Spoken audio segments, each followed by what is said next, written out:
So we're going to do what we did earlier this morning, and I'll introduce the next three speakers, and then we'll take a break, and then we'll have the two last speakers.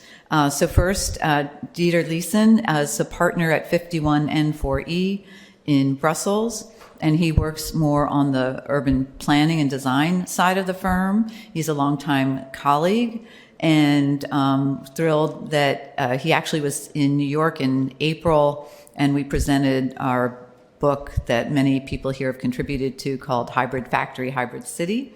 And he works mainly on adaptive infrastructure and strengthening communities, doing a lot of great reuse projects. The next speaker will be Laura Wolf-Powers, who I've worked with quite a bit, also had a chapter in the book that Rob and I edited. And she's an associate professor of urban planning at Hunter College and was at Penn. And she's talking about a project that both of us are involved in. And then Reggie Canal is going to talk about his company. He's the entrepreneur in this group, and he founded Vetiver Lekai in Haiti, working to empower Haitians and the path to sustainable artisan prosperity. So first, we'll welcome Dieter. Thank you, Nina, for the invitation and the introduction. I will be speaking about three projects that all deal with reuse in the context of productivity in the city. I'm part of 51M4E. It's a practice based in Brussels. It's based in what's called the Euro Delta, so a very connected piece of Europe. And our practice is called after the city. It's the coordinates of Brussels, 51 North for East. It's also an area that has been heavily urbanized over the past century. And we often use this artwork as a metaphor for the context that we're often working in.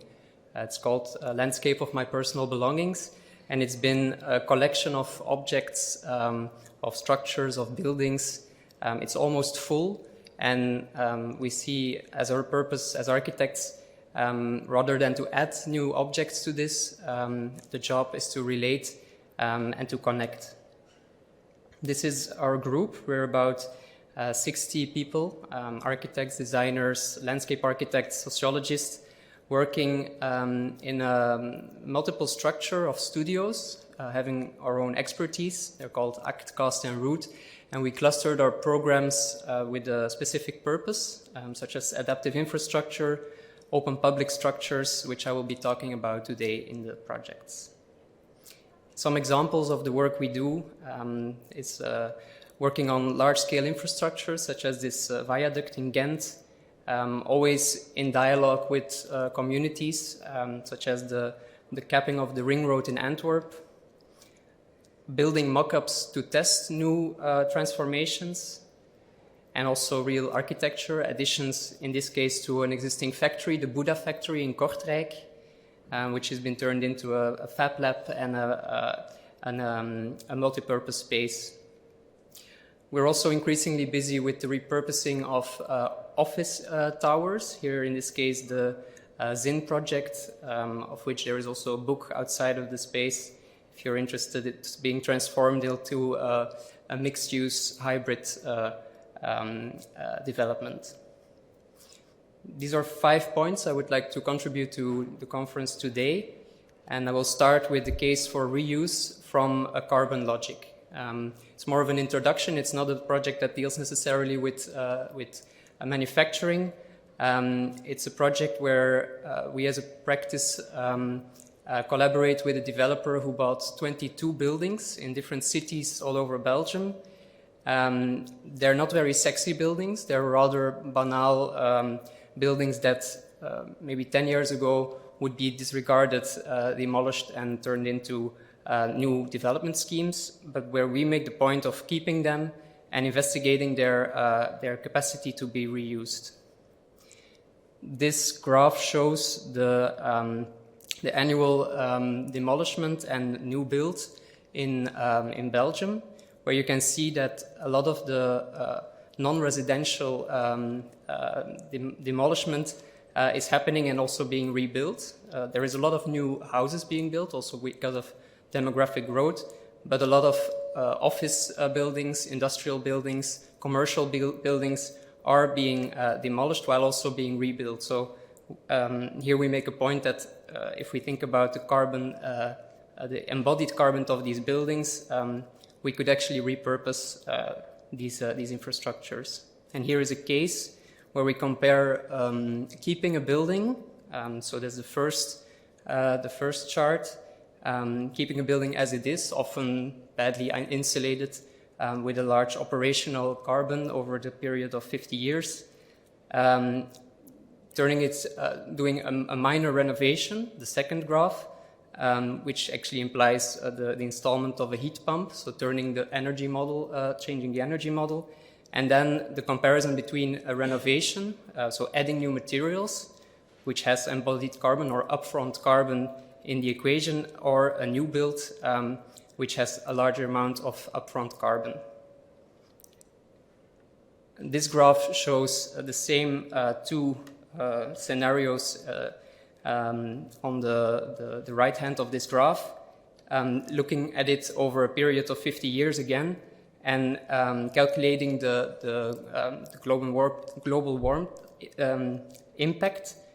So the amount of CO2 that is actually present because of this project in our atmosphere. So this is an important difference between the lower graph, which means the renovation, and the new build, where both are going to be renovated or changed in small incremental steps. But in the end, there is much less CO2 released thanks to the renovation in the second scenario, or in the renovation scenario. And as also mentioned earlier, these are interventions that are not very formal. They are mostly about techniques. And in this scheme of one of the buildings in this project, you see the addition of insulation material, you see the restructuring of the heating and the cooling. And this is a work that has been done with engineers, also with the contractor, as said in the previous presentation, already quite early on, because they are doing the actual installment, but where the architect also adds a lot of creativity and innovation in the new systems. This incrementality is a part of a project that has been a part of the discussion on the hybrid factory since the previous conference in Torino, which is the Circularium project in Brussels, where we were approached by a private client owning a very large site in the canal area, the area that Christian spoke about this morning, more specifically the Heivaart district, which is a district that in the industrial map of Brussels was in the 19th century and early 20th century an area full of small industrial sites related to the canal, but also related to the presence of the center, which is really on walking distance. The Grand Place, again, is situated here, and our site is situated here. The district, for the past decades, has been mostly used for the transport and storing of second-hand cars from Europe to Africa. But on a regional level, they decided that this wasn't going to be the urban economy in the coming decades, and they tried to push out this economy and bundle it elsewhere in the north of Brussels. One of these factories was owned by D'Ieteren, and D'Ieteren is a company that has been the largest import and distributor of German cars in Belgium.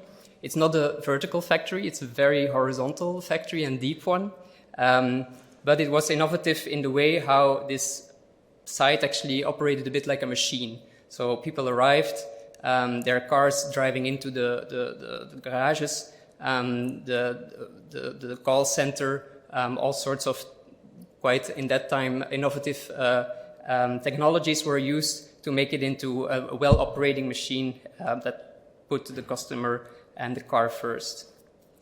When we entered the site about 5 years ago, it looked like this, so it was still operational as a car-oriented factory. There were also commercial spaces on the ground floor, but we also immediately noticed was that it were, architecturally speaking, spaces with a lot of potential. Beautiful high ceilings, a quite nice interface with the street, also very spacious open areas that were in this district, which is very dense, quite rare, and large three double high spaces now used for cars, but with a lot of potential for other types of use.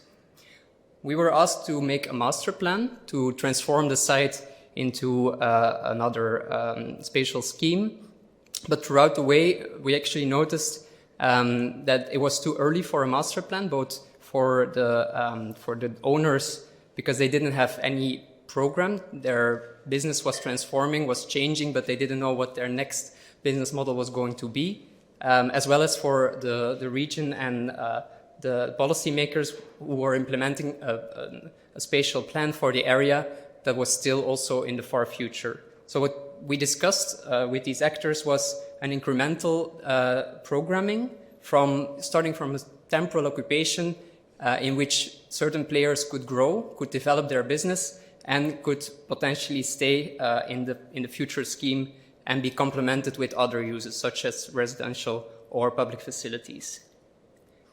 We did this by looking to the site from a neighborhood perspective, so not as an island, but looking what is already there, what could be complementary to the existing economies in the neighborhood, and by implementing this step-by-step approach in all of the possible ambitions. So starting with today, how it could grow, and then what could it be in 10 years. We also work together with the KU Leuven, the architecture faculty where I teach, on possible schemes, and we use this student work to discuss with the owners how their site could be developed. And this is some work from our students showing the front facade in multiple time frames from 1948 to 2073, and the inner courtyard showing the existing situation in the middle and speculative schemes on both sides. What was also very crucial in this case was a trip that we made to Basel, to a site called Gunderlingerveld, where a Swiss practice called Denkstadt developed a former industrial site into new manufacturing spaces as a collection of smaller units. And this model, and also discussing it with the owners, really convinced Dieteren that they could go for this incremental scheme rather maybe than our drawings or our ideas. But of course, we possess our architectural skills, so we also sketched, we modeled, we calculated the impact of this model, and we convinced them in turning this 20,000 square meter site, which is pretty big, into what is called now Circularium. And this is the organizational model of Circularium. So Dieteren Immo is the owner, but they set up a project called Circularium, especially for this site, in which they selected, through a selection procedure, a middleman, a sort of intermediary figure here called the gestionnaire in French, who runs the operations and is also paid by them. Their occupants, all active in the field of the circular economy, they pay rent to the project, but they also give feedback through the gestionnaire, through this middleman, to the owner, which actually is not really specialized in running this kind of new ecosystem of small practices. And this comes to the third point, the point of incubation, thanks to affordability and the necessity for openness of the site. Here I'm going to introduce some of the businesses who are a part of Circularium. There is Sonian Wood Corporation. It's a company, a corporation that has a reaction to the large import of Chinese wood in Belgium, started to look at the Sonian forest, a very large forest near Brussels, at all sorts of wood that was left for waste, but that actually could perfectly be used in the building industry and in the furniture industry. And they started to collect this wood, to treat it, and to turn it into construction material. They are now using the big hall that we saw previously with all the cars as their main manufacturing space. They have another space where they store the wood, but this space, because there are a lot of construction sites in Brussels, is very useful and nearby the construction sites. Another company is called Microfactory. It's a space that is mostly machines, welding machines, a woodworker atelier, a fabric atelier, and where you can be a member as a small individual or company, and through a membership you can use the different machinery and set up your practice. There is Cornigo. They combine their R&D and their office with a space where they make prototypes of large tents used for big events all over the world, actually. And they, because they needed this double function, they installed themselves a stacked office on top of their storage. This is a photo of a bit the attitude of most of the businesses in Circularium. Years of grease, decades of oil, let's decarbonize and heal our soil. So they all share a sort of value system through which they also start to collaborate and set up projects together.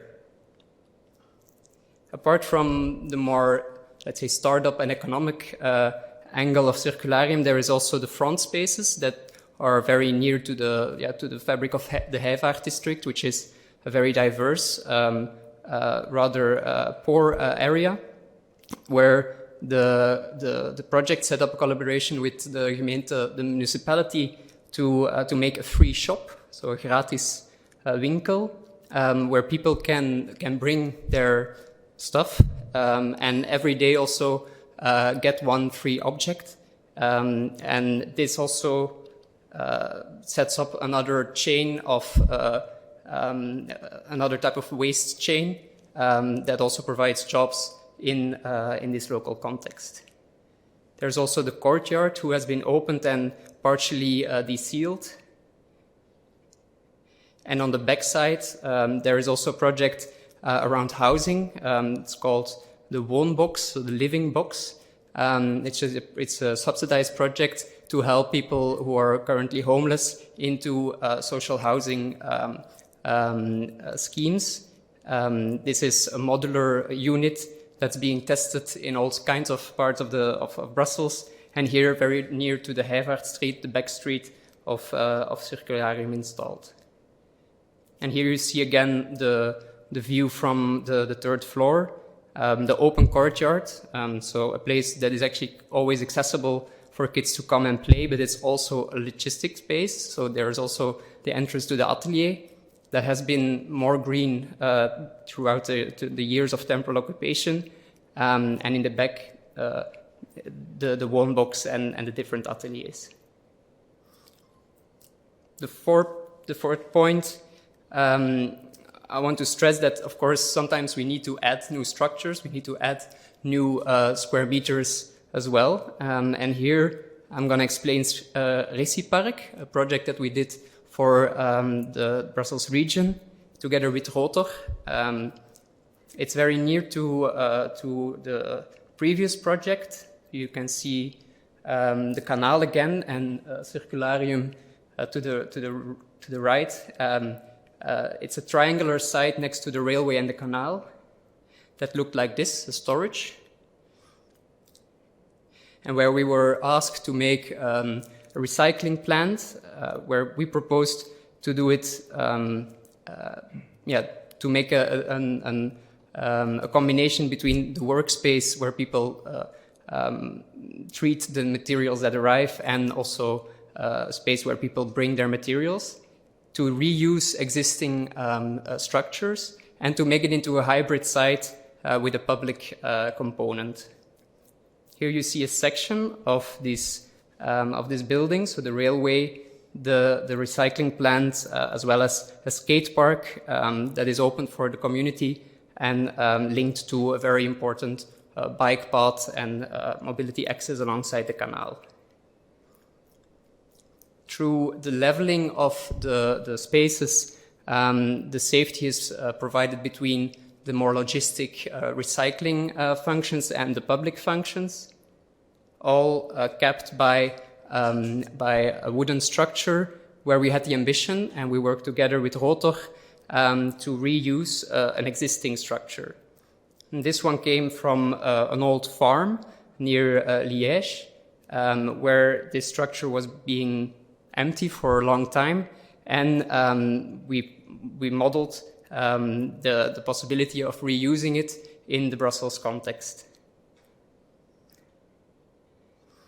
Finally, after a lot of testing and structural analysis, as well as tests to make this structure insured to be able to be reused, we could reuse part of or we could use the existing structure for part of the project, the area hatched in green, and add to that new wooden structures in the same model. So here you see some images. The ones that are on that side, these are the existing wooden beams, which are doubled for structural reasons. And the ones more to the back, they're new laminated wood that are thicker and therefore also structurally stronger. Here you see again the difference between the two. It's a slight color shift that happens. And here you see it's in construction now. Here you see the triangular plot that is being turned into a skate park by another architect. It's been another competition also, but will make the transition between the street and the Reci Park.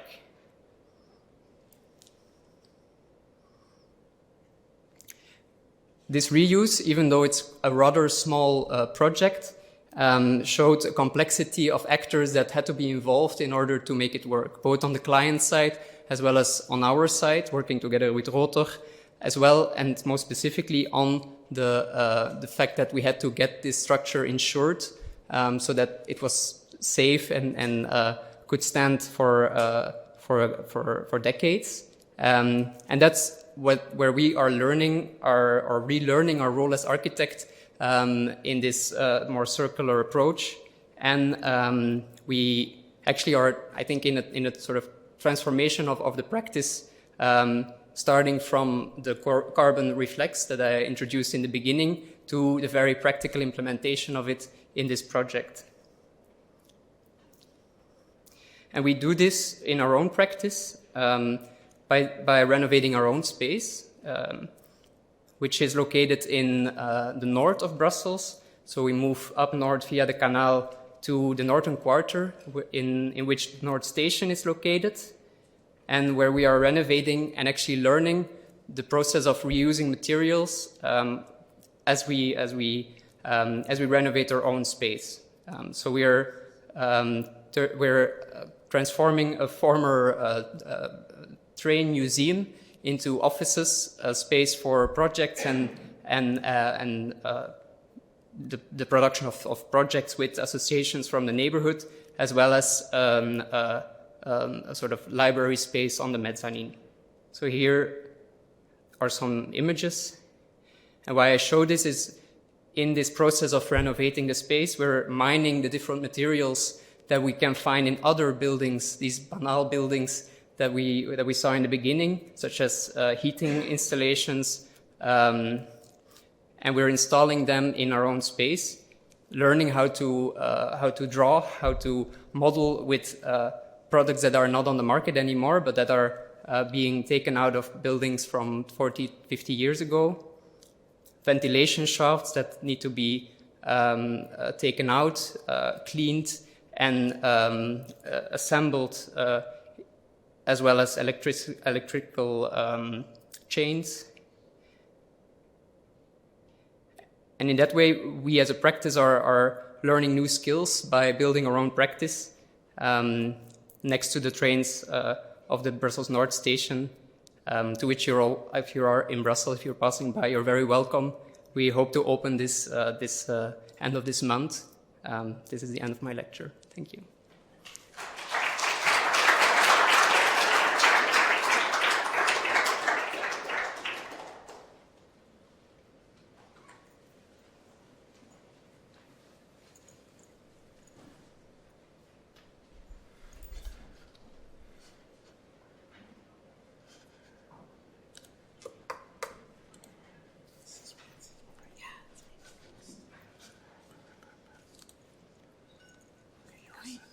And I just click here?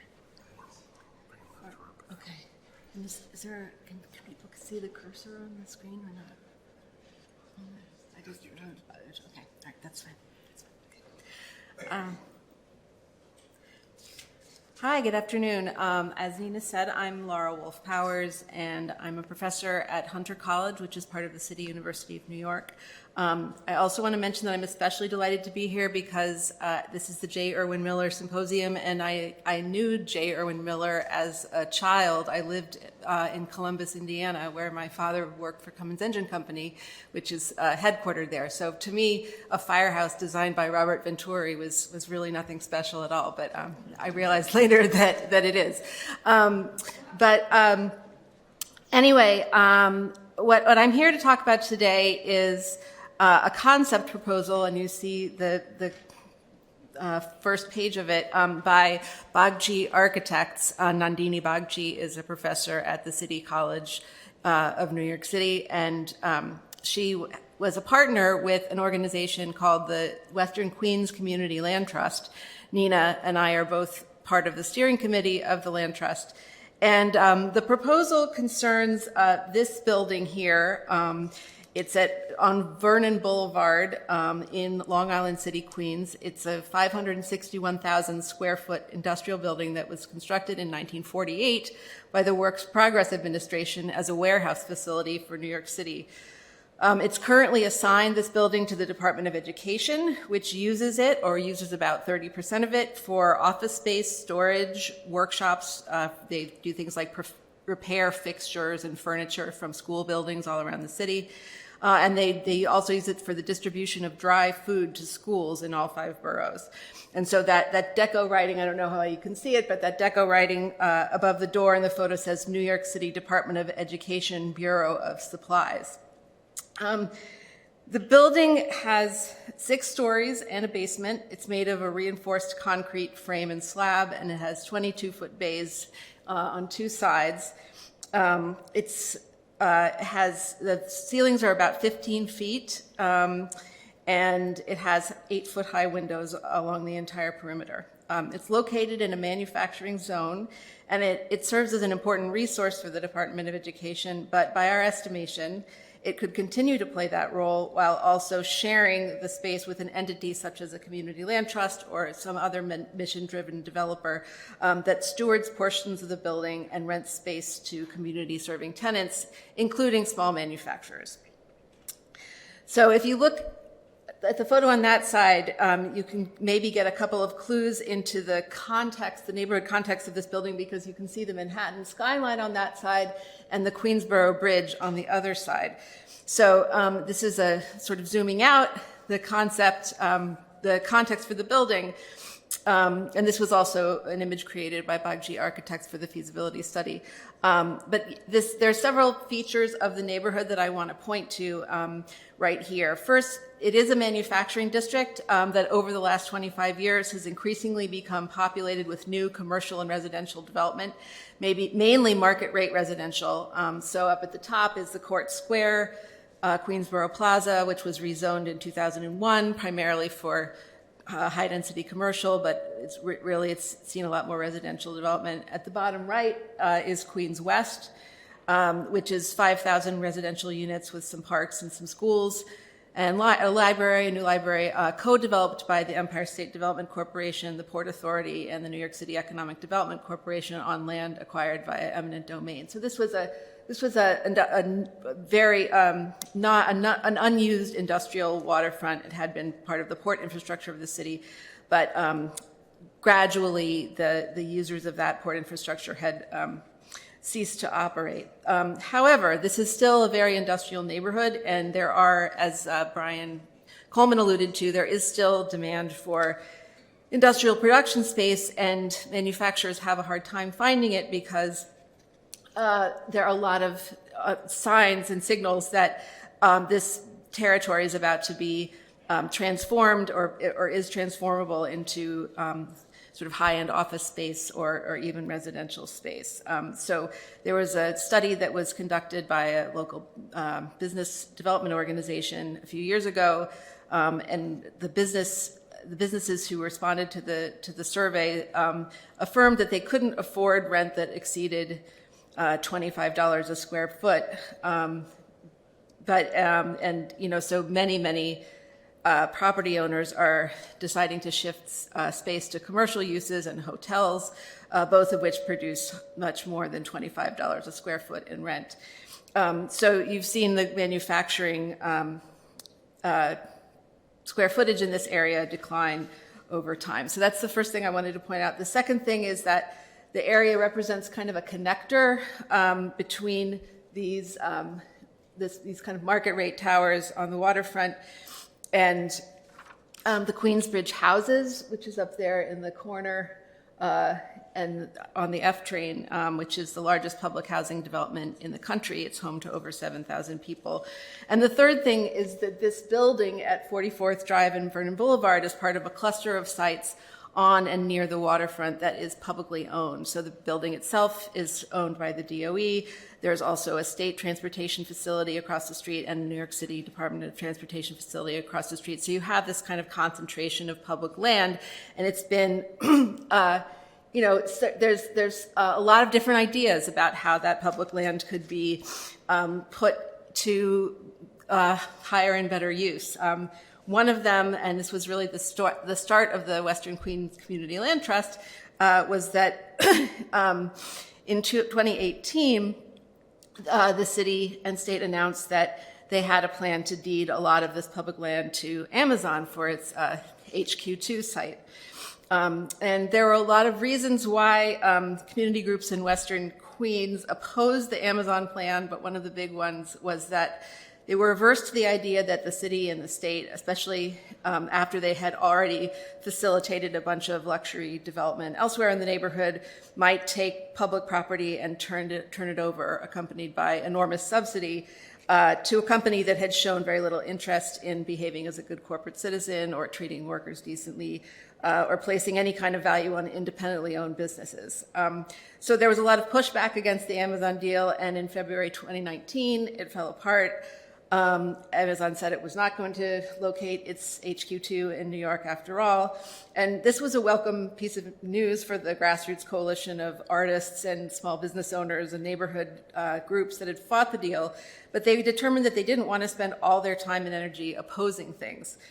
They were interested in developing their own affirmative vision for economic development, kind of in a new mold that would produce wealth by drawing on the assets of neighborhood-based actors.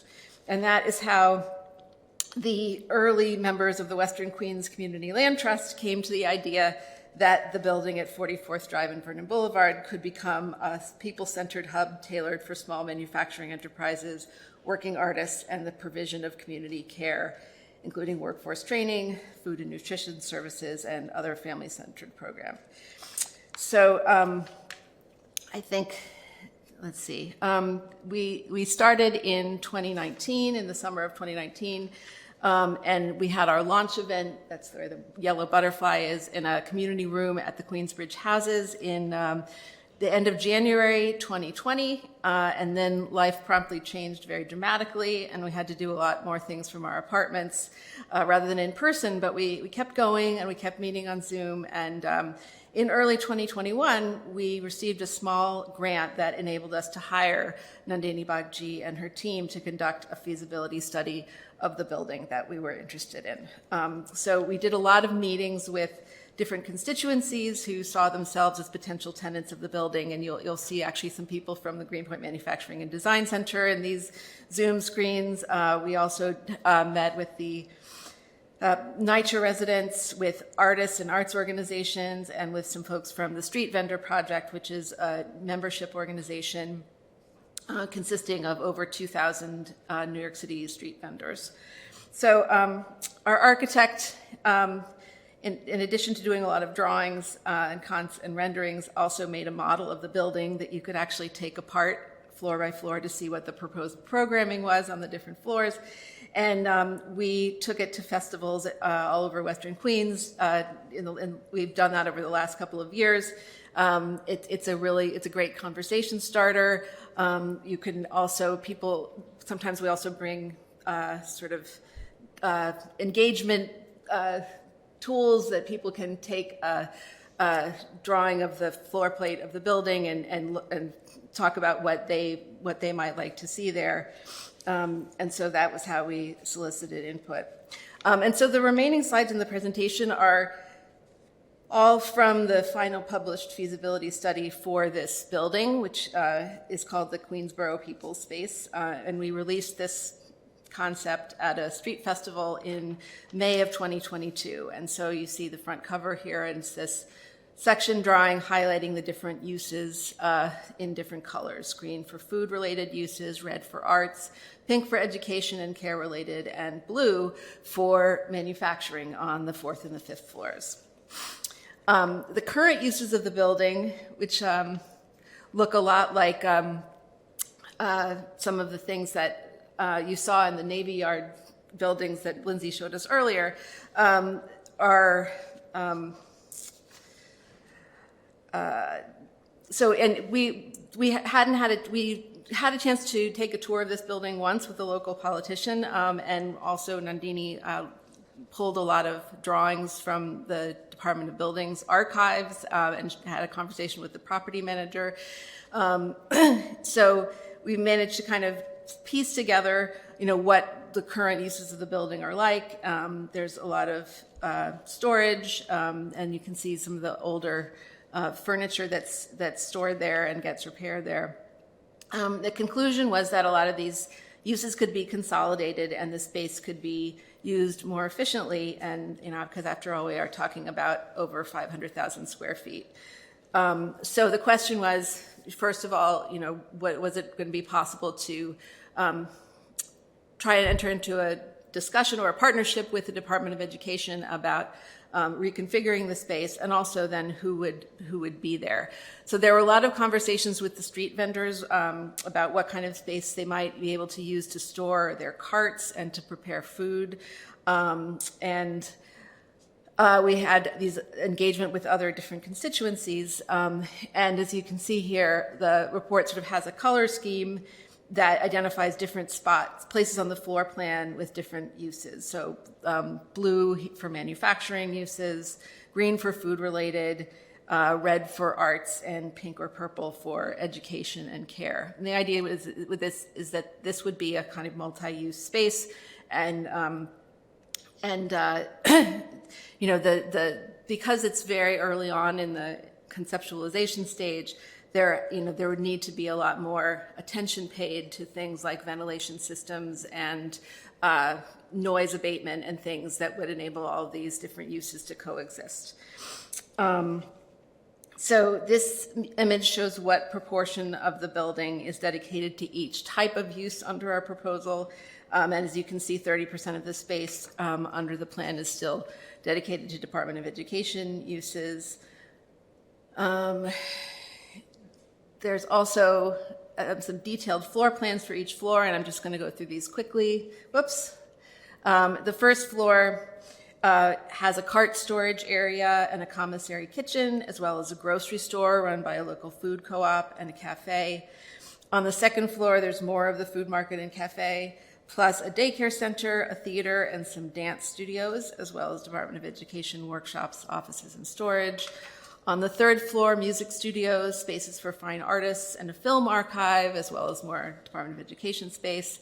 And here on the fourth floor, we finally get to the manufacturing. And these are spaces around the same size that Brian Coleman was talking about leasing at the co-developed space with the bridge, between 1,000 and 3,000 square feet.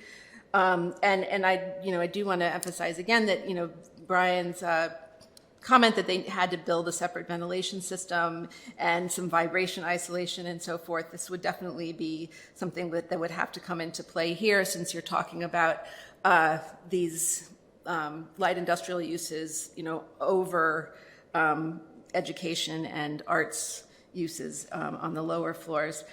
And so there's more manufacturing space on the fifth floor, and here you can kind of see one of the challenges that's presented by the building's original design, in that some of these spaces have windows, most of them have windows, but in the interior, several of the spaces are entirely interior. So the core of this very large floor plate building has no access to natural light, which is why on the sixth floor, sixth floor, whoops. All right, go back.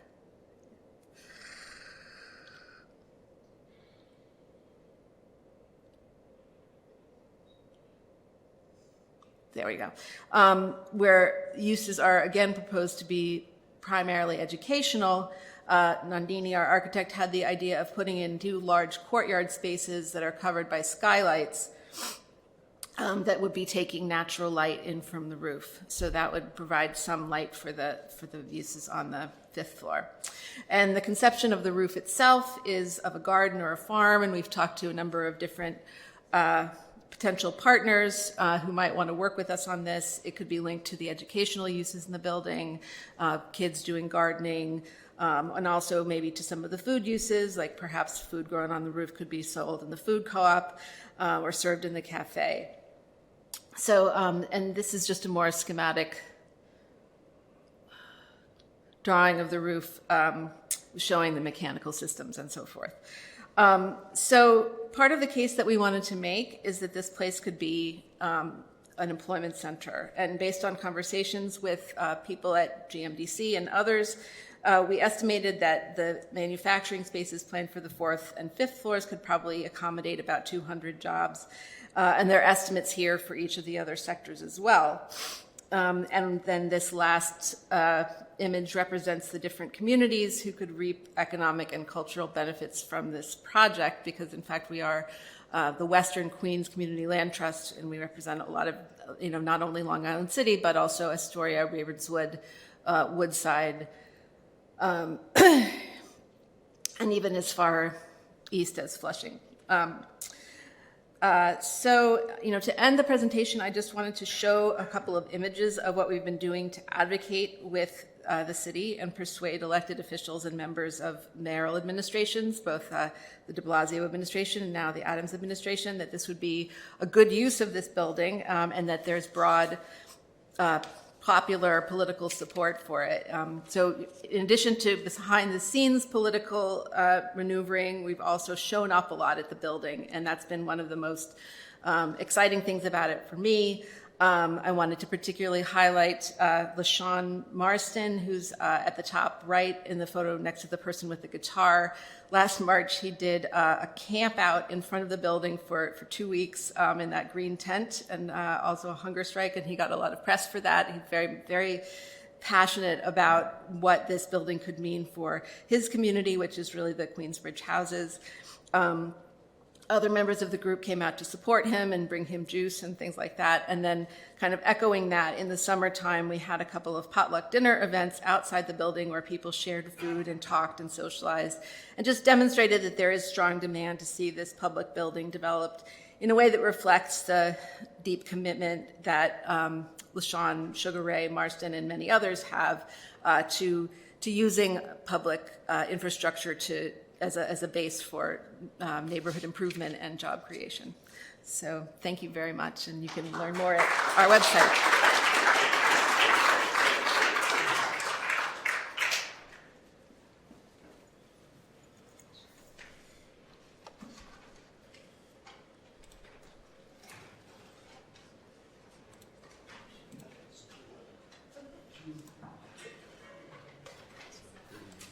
you just have to tell me how to represent. Sure. Hold on, just let me see. Okay. So it's left, right, or up and down? Okay, there we go. Easy enough? Yep. Awesome. Thank you.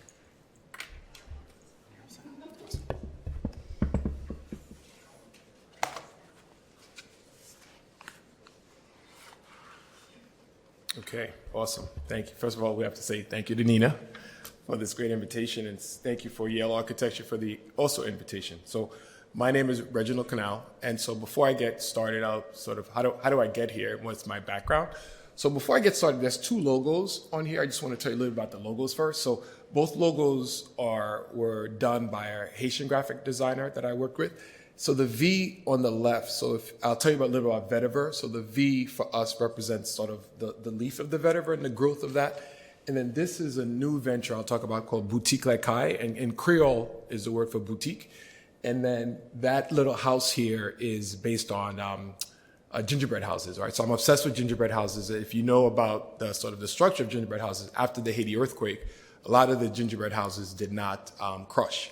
And I think the Soros Foundation is a lot of big revitalization going on to sort of restore the gingerbread houses. So I'll come back to those, but I just wanted to give you a little background about the logos. So how did I get here? So I'm originally from Haiti. I was born there. I moved to New York when I was 5. And sort of, truth be told, I'm not an architect. But for those of you who know the specialized high schools in New York City, so I went to Brooklyn Technical High School, and I started architecture. But obviously I didn't finish. So I had the bags and the T-square and the triangles, but I was up till like 1, 2 o'clock in the morning. It just wasn't for me, right? So, but I became a banker, but I ended up actually having a lot of creatives as clients. So the architecture background is going to helpful to me, and I'll show you more about that in a second. So I came into banking. I worked at HSBC Bank for about 16 years, and basically love of design. Also growing up from a place that, although we were the first independent island, we actually, very negative from where I'm from, right? So when you grew up, you were sort of like, you were thought you had AIDS, you had all the negative things that Haiti was, and so this is what you sort of grew up in installing. The turning point for me is I got an MBA and I went to Taiwan for the summer and I interned there. And at the end of the experience in Taiwan, I went to Hong Kong for a week. And that was really sort of the birth of, wow, this was actually quite interesting. I joined HSBC and then I ended up working in Hong Kong right when Hong Kong went back to China, at about 97 to 99. And really experiencing, for those of you who know the Yaman resorts and going to Phuket and going to Banyan resorts, the sort of Asian aesthetic lifestyle, the way the houses were set up, really sort of affected me, but I didn't know what that would lead. 16 years in, I met President Clinton. At the time, he was the special envoy for Haiti. Then I thought, okay, I would go back to live and sort of do something in Haiti, but I just didn't know what it was, right? So I went to an investor conference that IDB Bank hosted. And then while we were there was about 1,000 people from around the world there. And that was the time that the Koreans had set up a big caracol manufacturing plant because of Representative Charlie Rangel, Haiti has something called Hope 2. And President Clinton was trying to get manufacturing, anything imported into the U.S. from Haiti would not have any duties. So we said, instead of focusing on Asia, we would focus on a place that's closer to actually get that sort of textile manufacturing back. When I grew up, all of my coats came from Haiti. There's a lot of factories, bringing those factories back. Went to that conference, and President Clinton basically said, if each of you come up with one idea, you can have an effect for Haiti. So I said, what would I do, right? So I know business, right? So Haiti has 10,000 NGOs. After India, we had the second amount of NGOs. I knew I didn't want to focus on like hospitals, NGOs, but I figured I would do business. Someone said that Haiti has vetiver. So vetiver in French or in Creole is Haiti's #1 export. Didn't know what it was. Came back to the US and started going to fragrance events, and I became obsessed. So vetiver has grown in a lot of different islands. It's grown in India, it's grown in Madagascar, it's grown in the island of Réunion. But Haiti's vetiver, if you listen to French fragrance folks, they say Haitian vetiver is actually the best. I'm actually from the town of L'Ecaille, which is where the vetiver is grown. it's actually Haiti's #1 export. We export about $12 million of this oil to Estee Lauder, IFF, Firmenich, and those become, in the fragrance industry, it's the #1 importer, right? So Hermes, Gucci, Tom Ford, all of those have a vetiver fragrance, and the star of all of those fragrances is a brand called Guerlain, and Guerlain's like the Chanel #5 of fragrances, right? And so I became obsessed.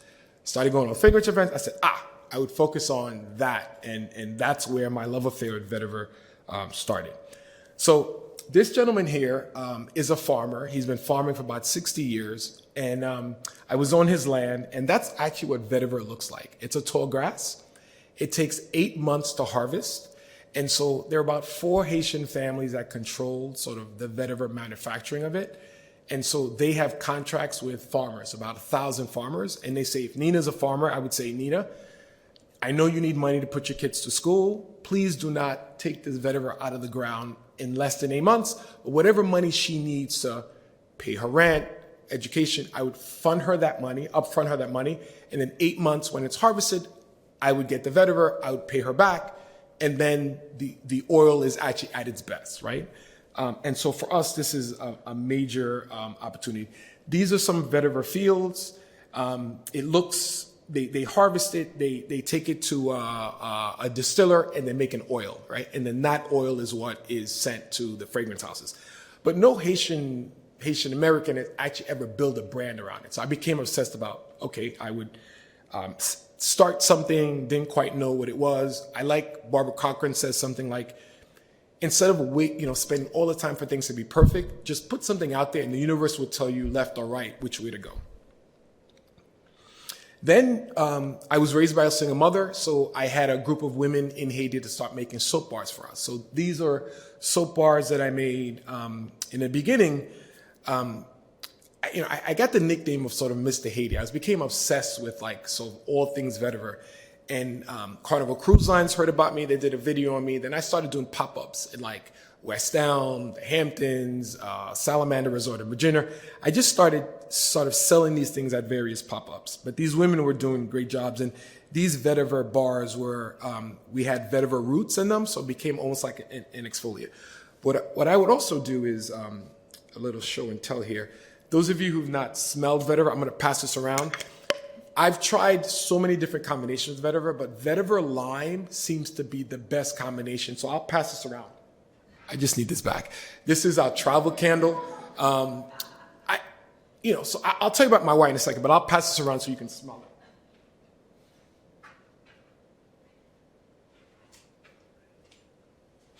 And so on the left is our #1 travel candle, and we've been very blessed. We were featured on The View 2 years ago. Sunny Hostin, who's a dear friend, her husband is Haitian, and she picked us as one of her favorite brands for the holidays. And, it was really, The View supporters were very amazing to us. In the middle is, in Madagascar, they do incredible work with the vetiver root. So they do these bird's nests. They come in different sizes. You can use them as displays, etc. The Haitian artisans have not sort of perfected that. In Africa, they use the vetiver. They make teas out of it. They use the fibers to make fabric, which is amazing. And then on the right is a new candle we're being developed. The V will be, the top is bamboo. And I'll tell you more about that. Okay, so, look, you're starting a brand. You've gone to business school. You're trying to figure out, what's the social impact, right? Because I know I wanted to give back, but I didn't know what I would do. So in the South, we decided to sort of, I was always impressed with the artisans, right? And so, you go on a cruise, you go to the Caribbean, you go stop at these places and you'll buy products, right? Some of it, to be honest, maybe it's a pity buy, right? You're on a cruise, you're happy, you want to buy something, you're at a stall, you're going to take it back. I'm sure many of you have, design is very key for the people in this room. Some of these things, maybe you use them in your house, maybe you're not. I really wanted to say, look, if you're going to a place and you're going to Haiti, out of all of the islands, I feel culturally, we're very advanced in terms of food, artisan, etc. But the conditions that these artists and artisans are working is beyond horrible, right? And this house in particular, one of the last hurricanes, this house got destroyed. Even before the hurricane, the house was not something not to rave about, and the way that they work. Now, this place, so I decided, you know what? I would focus on one artisan group in the South around helping him rebuild this place. About 15 artisans work there, and they take recycled bottles, and I'll pass this around. So one, it's interesting to me because there's a recycling play, right? So they're taking these bottles, and then they actually cover these bottles. They also take old amaretto bottles, they cover them with cloth, and they hand stitch these by hand, right? And so this bottle takes about 10 to 12 hours to make, and I'll pass it around. I need this back. And so if you're looking from a design perspective and a sort of a U.S. perspective, you know, we're already from the Caribbean. Like, so we don't have to have everything like multicolor, turquoise, orange, red. So we said to them, look, we gave them direction in terms of colors, following our friends from Italy, what the fashion trends are going, and say, okay, look, what are the colors that are sort of forward thinking that you would put this in your home would match, that you would be proud of it, that is actual piece of art and it's also artisan, right? And so that's some of the things that we do here. And so Torbec is the region that my family's from. That's also outside of Lekai. Leogan is a region that takes river rocks. For those of you who followed when, you know, Macy's was one of the first brands that actually took in a lot of Haitian artisans. They did this little heart campaign, and Leogan is this area that makes a lot of river rock stones, and they turn into hearts. These are a bit of the bottles.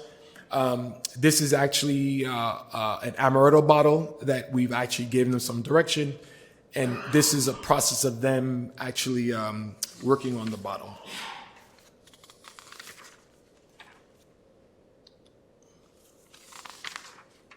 Okay, so, you know, obviously, you know, I've learned a lot through Nina about sort of, you know, a hybrid co-working space and hybrid manufacturing.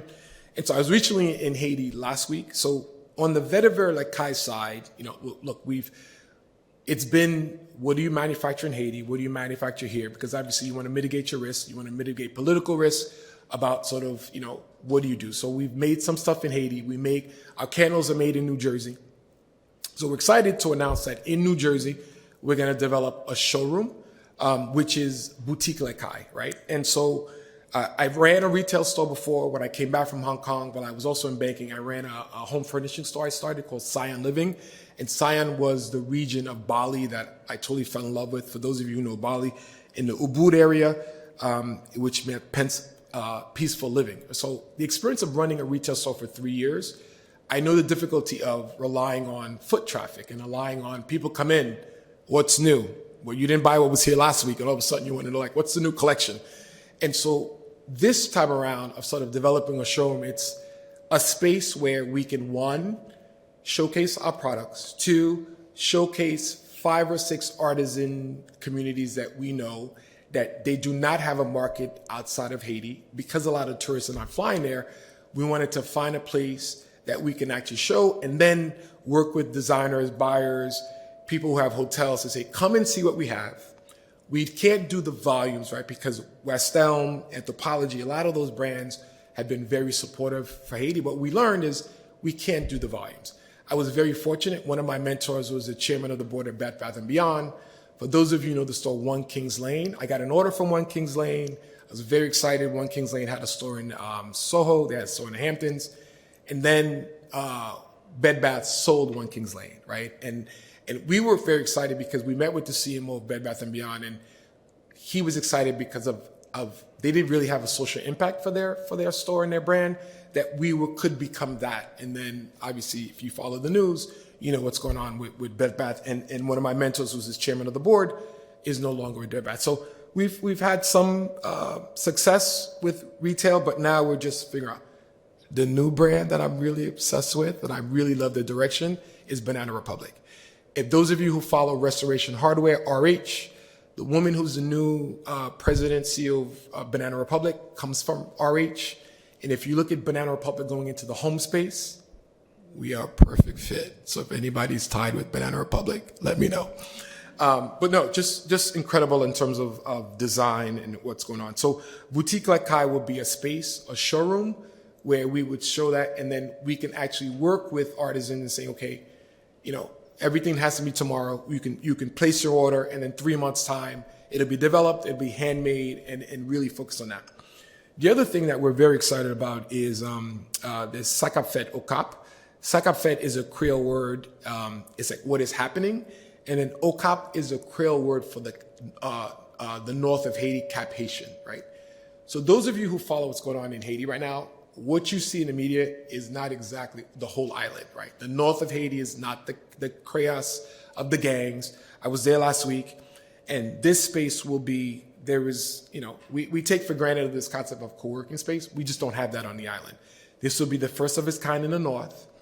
It would have great internet. It would be a place that have retail. It'd be a place to have small scale manufacturing, that we can have the artisans come in a place that's decent, that's design friendly, that they can make the products. I can make my products there. We have a family that's really big in shipping, to be able to get it shipped to Miami and then up here to where the orders are. Also, from a technology perspective, if I'm here, I can see. We can have designers work with them remotely to see what's going on. There's going to be a food space. If you're also following what's going on between Haiti and the DR, we sort of lost our way of sort of farming for ourselves and growing our own food. I think the canal has re-inspired us to sort of grow again in the north, so be able to have a place that people can eat, and also a place that the young Haitians can actually come, learn, get into the entrepreneurial ecosystem, and be in a safer. So we're very super excited about this space. This is what it looks like. There'll be a courtyard where people can convene. There'll be community space. So I've learned a lot from the past 2 days. So obviously, as we innovate and sort of co-collaborate on this, to be able to share a lot of the ideas that I learned globally here. So we're very excited. So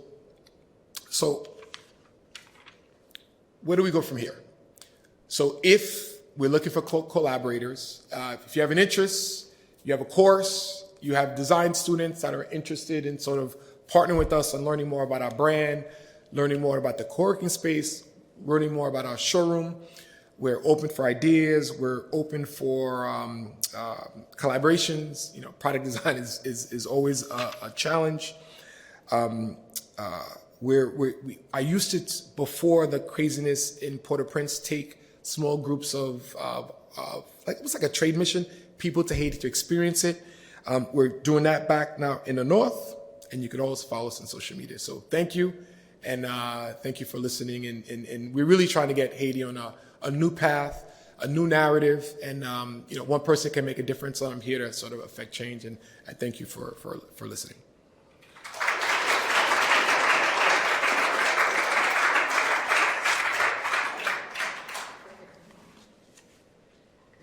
Thank you so much. We're going to take a 15-minute coffee break. So I guess be back here at 4:15. And there's coffee downstairs and across the street where you can purchase it. We'll see you back here. Hello, everyone. We want to start the last two. Have a seat. Have a seat. Have a seat, everyone.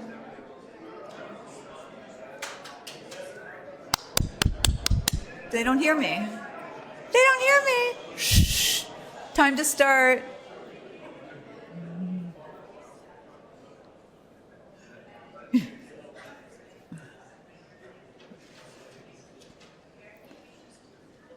Wonderful. A little quiet, yeah. Next, we have Bram Eretz, who is the director of Atma, an architecture and planning firm based in Ghent, whose firm has grown tremendously since I met him and Carolyn. Matter of fact, we taught a summer studio with Dieter, summer of 2017, and we used the site that was the Amazon site and the Department of Education building as one of the buildings in the project. And one student did an amazing project, which carved out the middle. I still remember it. And Bram has been actively working on industrial revitalization projects over the past few years. So welcome to Bram. And then, and I'm going to and then Patrick McKenna will be speaking after him. He is the executive director of the North Hartford Partnership and is going to talk about, again, another nonprofit mission-driven organization. So thank you to both. So Bram first.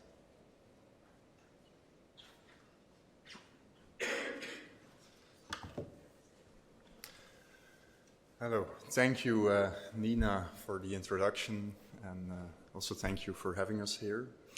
Indeed, together with Caroline, who is also in the audience today, I'm heading Atama Architects in Ghent. It's a team of now 25 very enthusiastic and engaged collaborators. And I want to stress that without them, we would never be able to do what we're doing, and it's quite exciting actually what's happening. What do we do? Before I step into the presentation, actually we are like 10% of our work is in the arts and culture. Roughly 10% is master planning, and then 40% would be housing, and 40% actually is manufacturing. And that last theme probably got more on our radar than we initially intended. And it was probably because of meeting Nina back in 2015 it was. But also at that time there was a lot happening in Rotterdam. There was a biennale on this theme of manufacturing. There was also a good city has industry, and a lot of policies were made and written to bring industry back to the city. And we have from the beginning a very strong fascination for production. And I think subconsciously we were looking for that part also. And it's as was said in this morning, we are not an office specialized in one thing like care or housing, or we try to be generalists and to do it all. And what I would like to show now are 5 projects, in fact, that show how we tackle this subject of the hybrid urban stacked factory. And it's a story that builds up. You will see. In each of these projects, I will stress a specific theme. It's impossible to explain every project in this 20 minutes. So the first one will be a project that we think is an urban factory, and it's not hybrid, it's not extra large, and it's not stacked.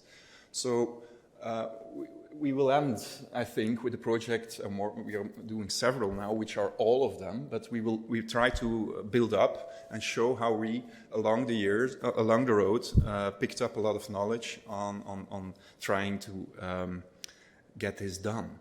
And in this, I would like to talk about, for this project, I want to talk about architecture as a critical element of making it work. I think we should address architecture also when we talk about manufacturing, because it's often functional, it should be efficient, and it's machine-like, etc. But we try also to have architecture in each and every project as a theme of equal importance within the discussion. We are in Ghent. You see, it's in the city center of Ghent.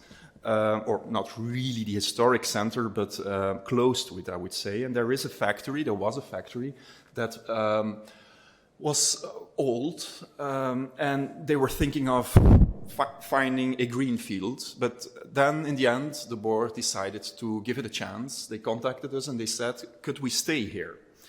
What is being done there? They are manufacturing things like packaging.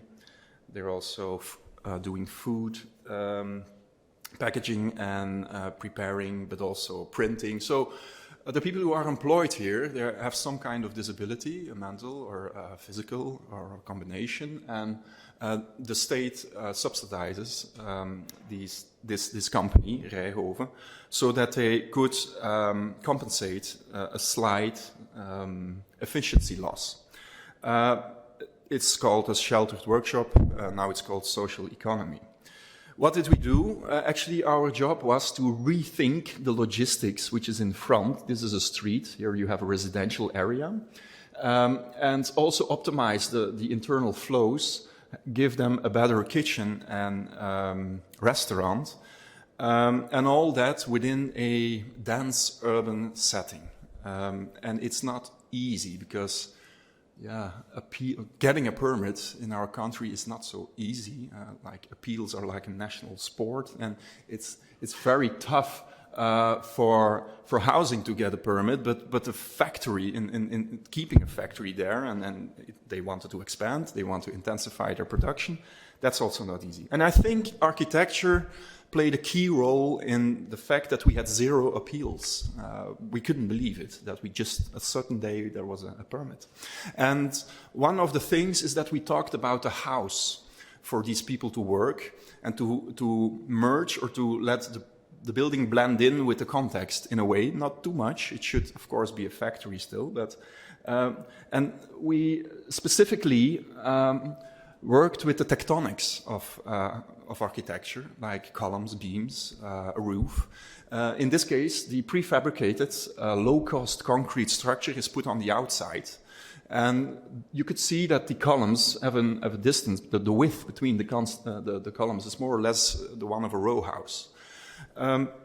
And if you put more of these row houses against each other, you could say you have, in the end, a factory. It doesn't look like a factory, but it's also not a house. So it's something hybrid. The architectural character is hybrid. But of course, it's not enough. We think it should also be a factory, and that's when you turn around the corner, you see that the roof is multiplied. It's got this kind of power of a factory. It's not a shed roof. It's more a domestic roof, but because of its repetition, it's not domestic anymore. We also used timber in a way that you can use it without treating it. So actually, you could say that this picture is taken yesterday. It's not, but actually I was there last week by coincidence, and it still looks the same. They don't have to do anything on the timber because it's protected. The sun doesn't touch it that intensively, and it turned out to be a project where the neighborhood actually welcomed this project. We solved a lot of logistical problems. We made it a lot safer for the community. The trucks don't have to drive in ways that were very unsafe before. We also put the trucks in the heart of the activity. Actually, if the truck is full, that's a job well done. The people are proud of what they do. What's in this building is more or less, this is in the bridge there. It's offices, but actually it's intended as a printing facility, so they can put in printers there for their printing activities. A lot of it is, there's a yoga room. They start on Monday morning doing yoga together. But there are also offices and meeting rooms. And then we did a refurbishment of the existing plant and a complete transformation without them leaving their plant. And they did have not, according to the CEO, they didn't lose one day of production with a workforce with people who have some difficulties in life. So, and productivity went ×2. That's what they tell us. So quite proud of that. And it somehow blends in with the neighborhood. It is something that is accepted by the neighborhood. And that's why I think it's an urban factory. We could say that manufacturing could have a role to play in the city, and that architecture, really like designing, has a role in that. It's probably also because of the participation and being a good client and talking to your neighbor. So I don't think that we can only claim that success, but we helped the client tell their story by coming up with a specific architectural proposal, which by the way, is also cheap because we don't have a facade material, for instance. It's the beams and the columns that you need, and we just put insulation and some plasterboard inside. So it's a kind of lucid way of dealing with tectonics and architecture to merge and let blend in. So that's one of our first projects, you could say. It's also in the book that you can find here. Another theme, if you're talking about manufacturing and trying to bring it into the city, often you have to stack it because you can't do it horizontally. So we're learning that as we speak. How do you stack production? And we recently won a competition where we are not in an urban context. So that's a pity, you could say. It's in the port of Antwerp. Over there, so it's really in the middle of the port of Antwerp on that side. But we can train ourselves now on stacking. What is that? How do you talk to a client? How do you stack? For instance, it could be done like this. It's a pile. We think it's an elegant pile with production on ground floor, first floor, storage on top of that. On top of that, there are offices, and on top of that, we added a roof garden. It wasn't in the program, but in this harbor, there is no safe ground. We want to give the people who work there a safe spot to look at the harbor and to look at their own activities.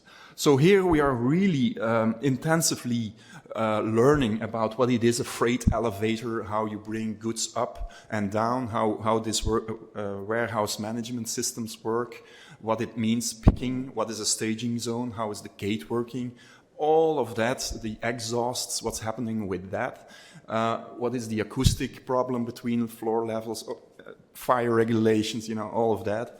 And that's something that is being done now. We're going into tender soon.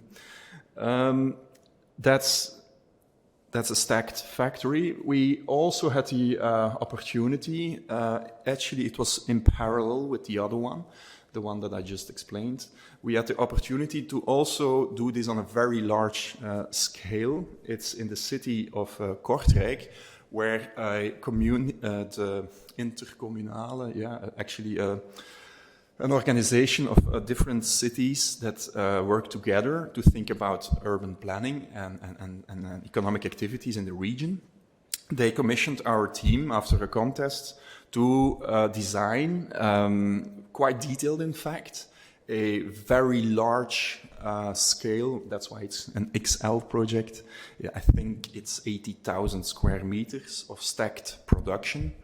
And they wanted to go all the way with that. They wanted to learn a lot about it, and along with us.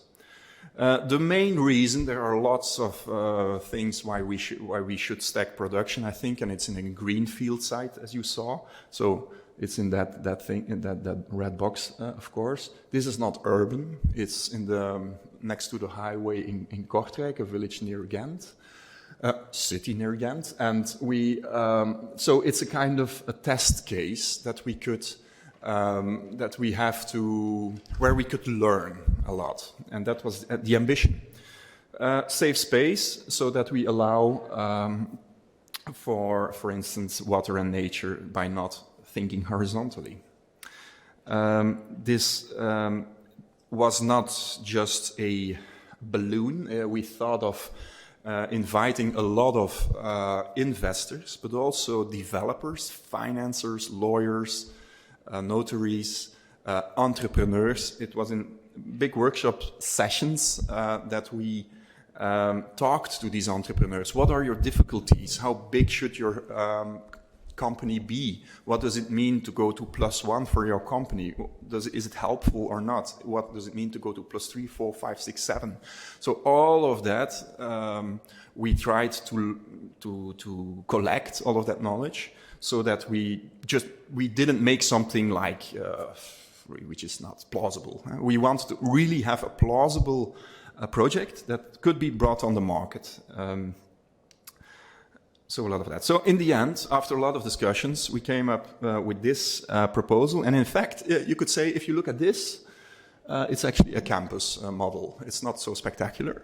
Just you could think of these boxes as you normally would see in a industrial greenfield development, but these are like up to 50 meters high. So it's really densification of production with a big car park and bike parking that could be transformed into another building. But there's a retail building, there is a medium high and extra high load building with logistics is being centralized, etc., etc. So a lot of things we learned again here about what it could be, this vertical stacked large-scale plant with multi-tenant it's not single tenant, but you could think of single tenant per building. Always thinking of change in such a building. It's one of the things we learned. What we also learned, it was super interesting, is that what is often said, that is if you stack, people could use facilities together, or they could have benefits from the existence of the other, but that's not the case. We learned what is really the case is that logistics can be combined. What we see in these smaller companies is that, for instance, a civil engineer also has to do an hour a day at the gate to do the reception of goods and making. So the logistic part is something where you really can convince entrepreneurs that they can have that centralized, outsourced in a way, so that their people could work on their products, on making more and better products.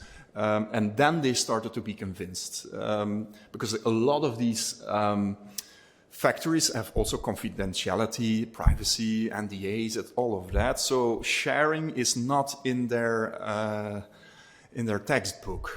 It's just not there. You have to. I think that if you want to make this into a success, these multi-tenant stacked buildings, then you have to be very careful where you aim at and to convince these people.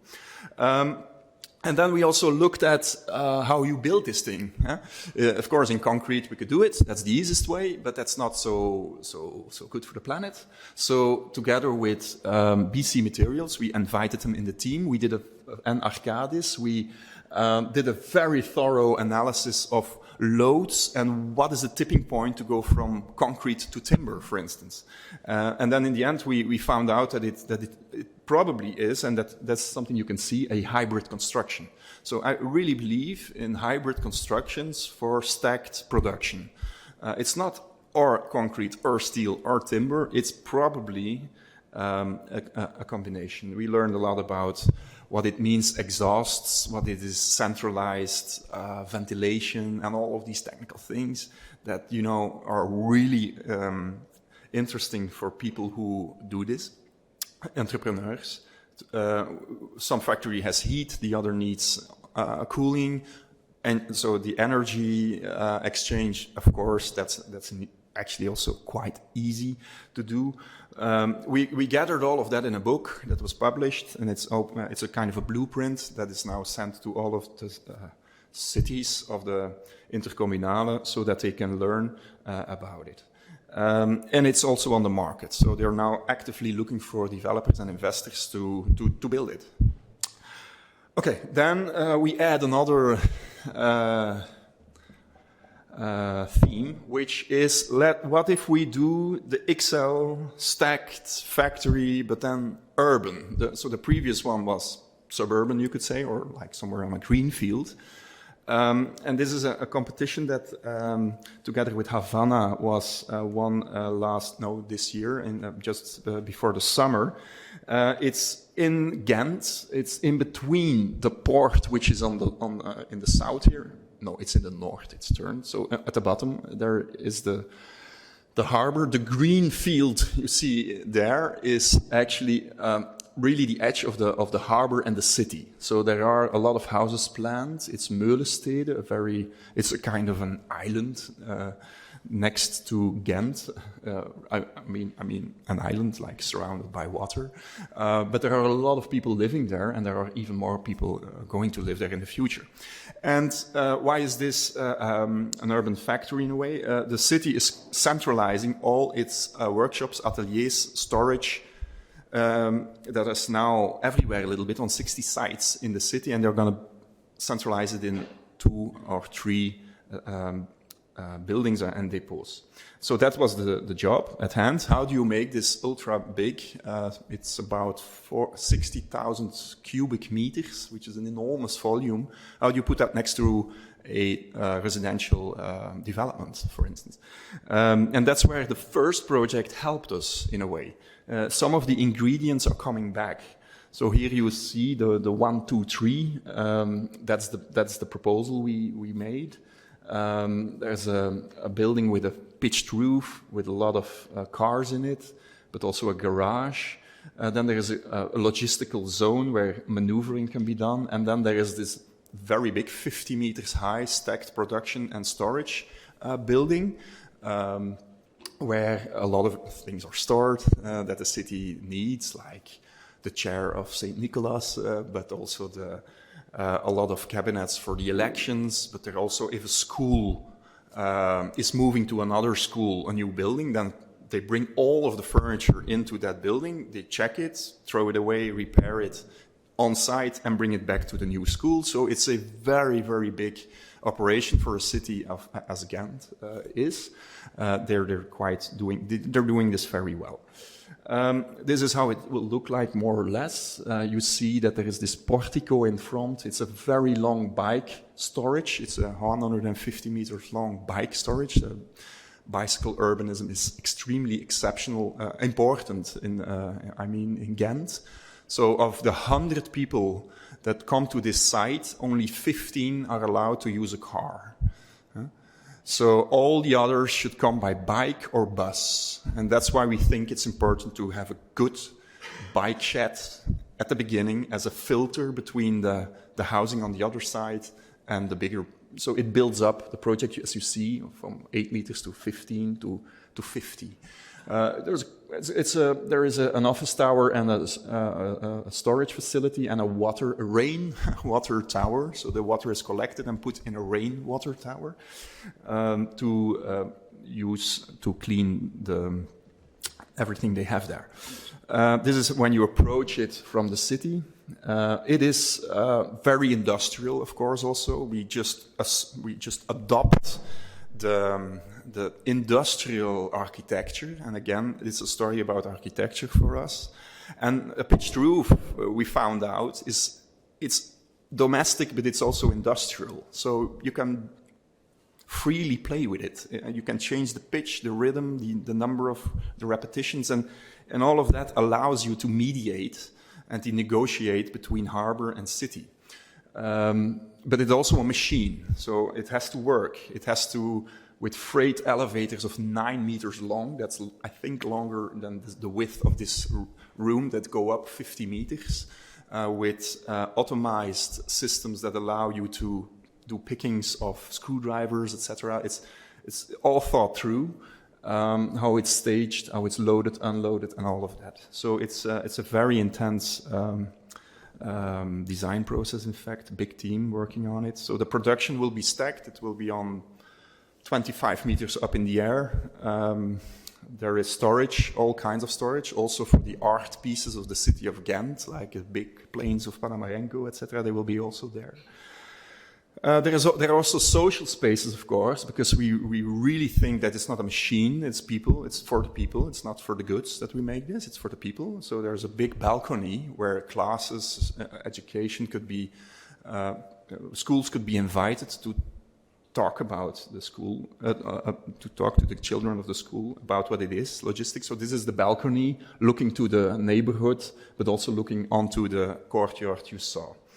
There are also offices, of course, a lot of offices to manage this. And in that way, I think we could say it's more or less hybrid also, but not really. It's not like housing on top or whatever, but it's quite diverse in its programmation, and it's ongoing. So if it's all good, we're gonna hand in the permit in April. And then bringing it back to the ultra large scale, that's our office is now solicited for 3 or 4 very large chunks of city in a way that are looking to this problem of production, opportunities of production and city, mingling, hybridness, all of that together on a large scale. And one of those was the Arsenal site, for instance, in Ghent. It's the program for that. It's a derelict railway maintenance site. We worked on it together with Nina, also with the students of the KU Leuven. And so this is the site in the far distance. You see Ghent, and this site will be transformed into a makers district. There will be 150,000 square meters of production, I have to correct myself, 150,000 in total, with at least 70% of production and stacked production, because it's physically impossible to do it horizontally because it's full of heritage buildings. So it's going to be transformative reuse of these buildings. We did a preparatory master plan that's now picked up by another office. But we tried to bring this 70% to show that it's possible to have a hybrid city. We made big models of it to be convincing, and every little piece, every beam we made, even to show that it's possible to bring these new typologies to the city. We're like this big chunk you see there in the back. It's we call it the Arsenal. It's a stacked building of production, like we're actually trying to do a bit further in Ghent. So to prove that it's possible, in fact, that's the main ambition. So I think that's it.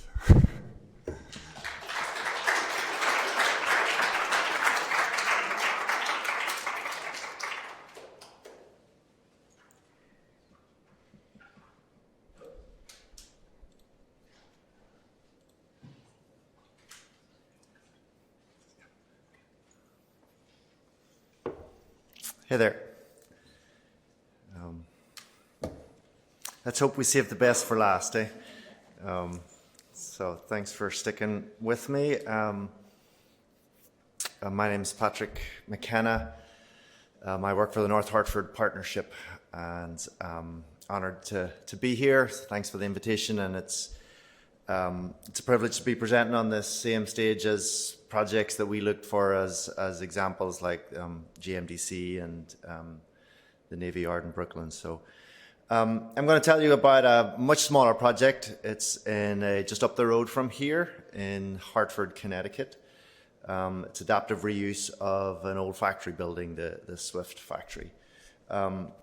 As Nina mentioned, I work for a non-profit. We're called the North Hartford Partnership. Our mission is to work with the community to advance equitable social and economic development in North Hartford. So our work is really focused on kind of 3 neighborhoods in North Hartford. Our organization was started by a larger organization that some of you may be familiar with called Community Solutions, a New York-based organization that works to end homelessness kind of nationally. And while they work kind of at a systems level, thinking about how to more efficiently house people who are homeless, they also kind of sponsor work on the ground in neighborhoods that are the source of many people who end up in the homelessness system, to try and understand, what's driving that, and to try and kind of prevent that from happening in the first place. So I'll tell you a little bit about what we do.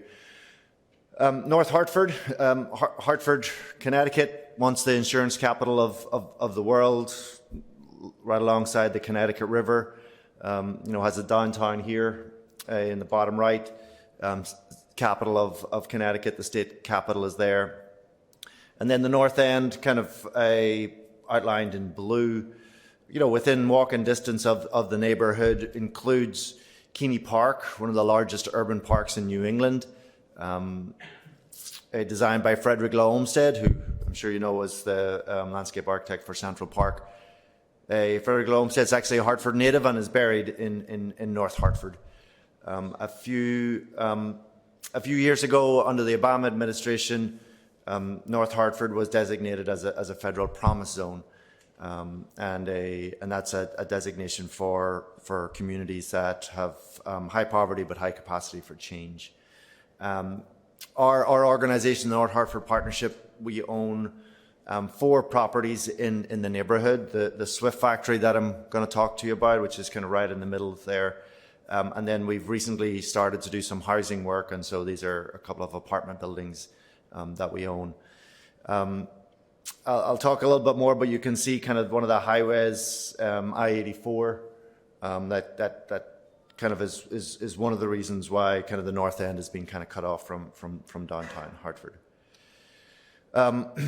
So North Hartford is a community that has been kind of disinvested for decades.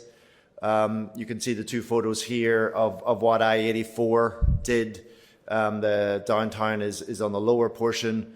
Urban renewal came through and obliterated kind of neighborhoods and cut the North End off from the city.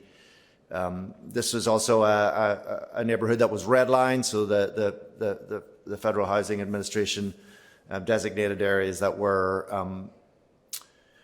not good investments, not good for mortgage lending, and so these were kind of one of those areas. This is top right here. You can see kind of where that is, and then it was a neighborhood that experienced significant kind of violence and rioting after the assassination of Martin Luther King in the 60s, and there are many vacant lots in the neighborhood.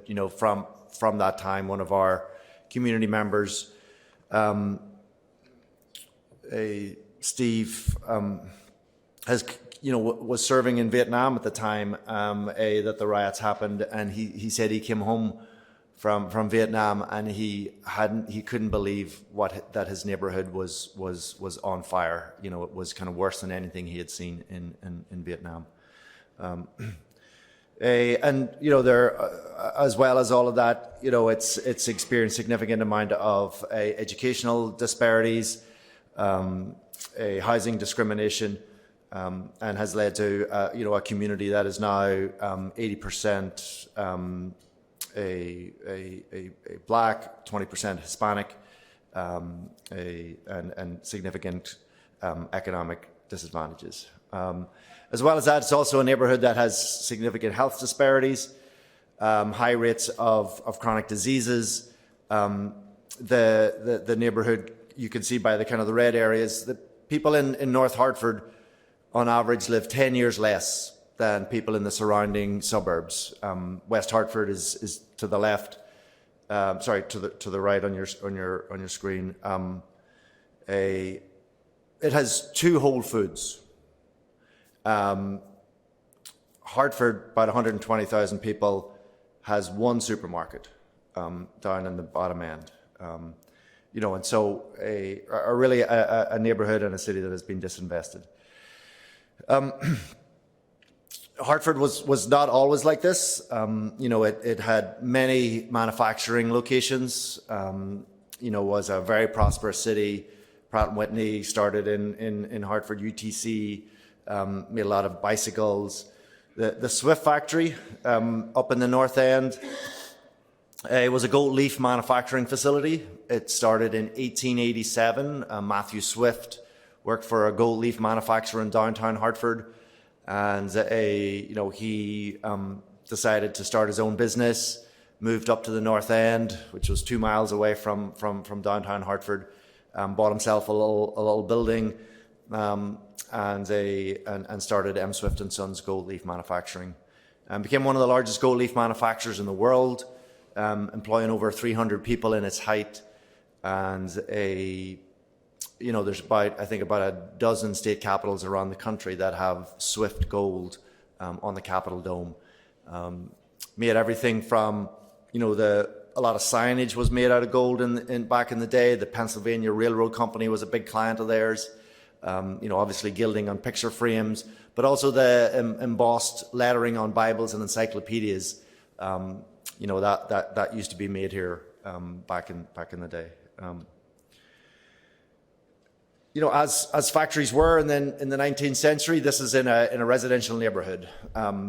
North Hartford is surrounded by it's kind of made up of small multifamily buildings. Across the street from the factory is, a lot of triple deckers, three apartments stacked up on top of each other. And, the property is 2.5 acres. It consists of 2 residential buildings. Let me see. Yeah. So this is what we call the White House. Very imaginative. This is where the factory started in 1887, and then the family built the grey house next door, moved into that. This was built in 1914. They lived there for a number of years, and then they moved out to West Hartford. The building itself is a collection of 5 interconnected buildings that grew up. The first factory building here was built in 1895. It was a single-story structure on the ground.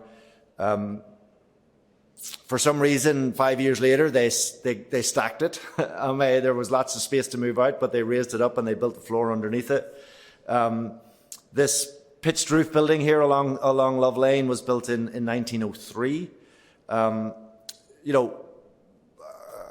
kind of you mentioned, it still has that kind of residential style. It's pitched roof. It has residential double hung windows. And the width of the building matches, the buildings across the street, which actually came about 20 years later.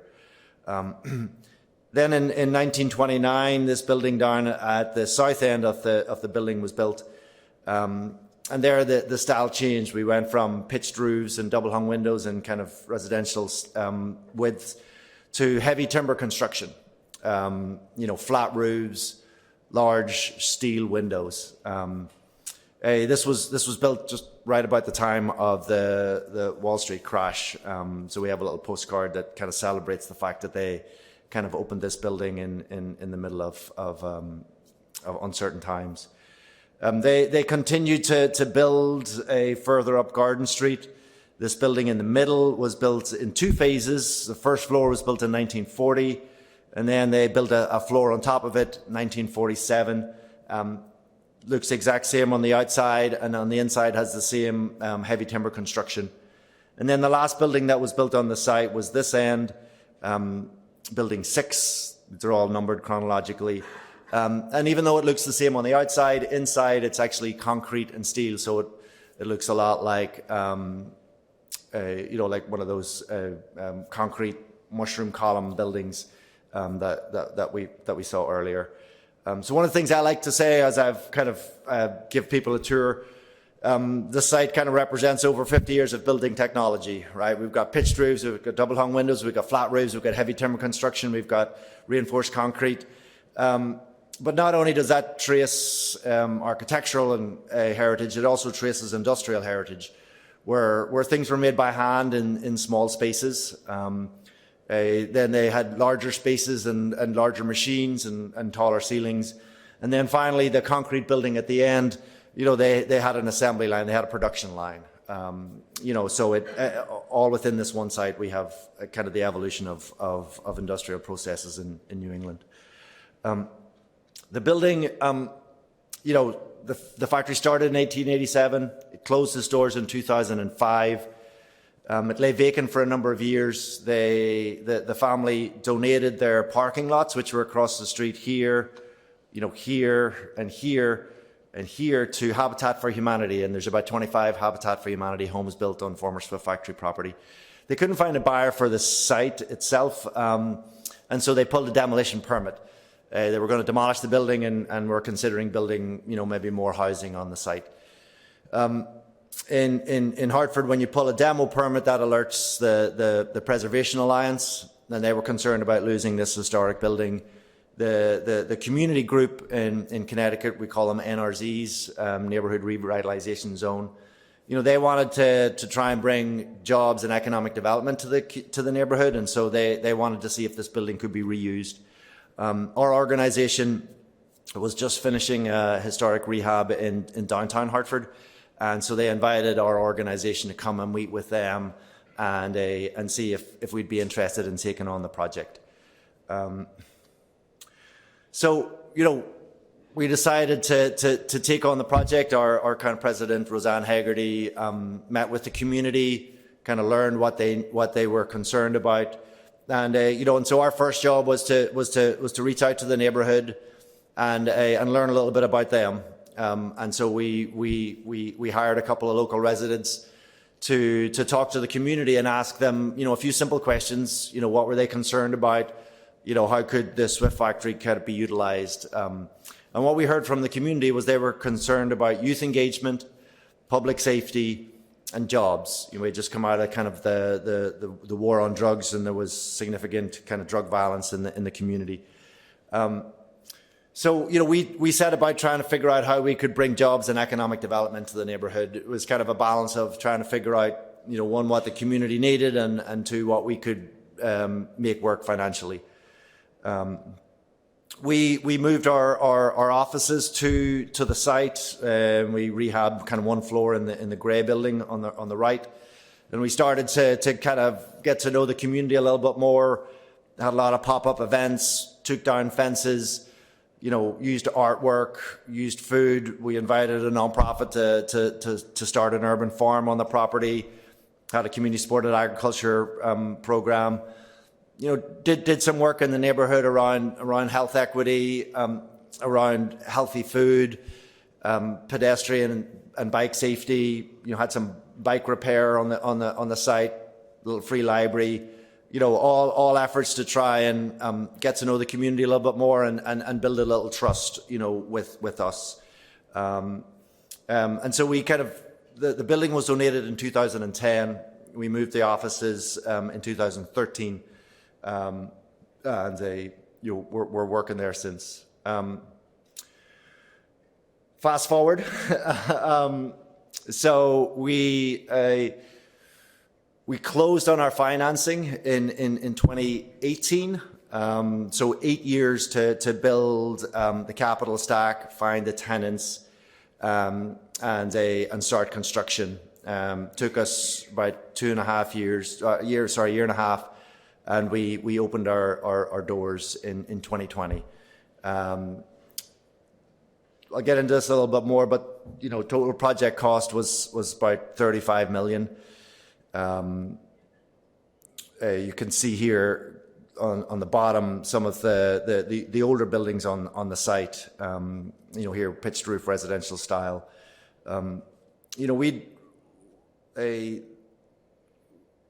We didn't have any kind of city. We had I'll get into kind of some of our sources of funding, but we didn't have direct city money in the project. But we did adopt the city's hiring goals. Our goal was to try and create jobs and economic development, and we wanted to make sure that the community had an opportunity not just to open a business there in the future, but also to be involved in the construction process. And so. We worked very hard with our construction manager to ensure that we had, 33% of the construction hours were done by Hartford residents, and over 60% were done by female and minority workers. Today, I think I have another slide that shows the tenants a little bit more. But what I'll say is kind of this is kind of what we have right now. The grey building all the way on the left. We have an organization in there that's called Build a Better You. It's a father-daughter organization that does behavioral health and counselling, and also kind of martial arts, black-owned business from the community. In the white building, we have actually a little elementary school. It was a private school that was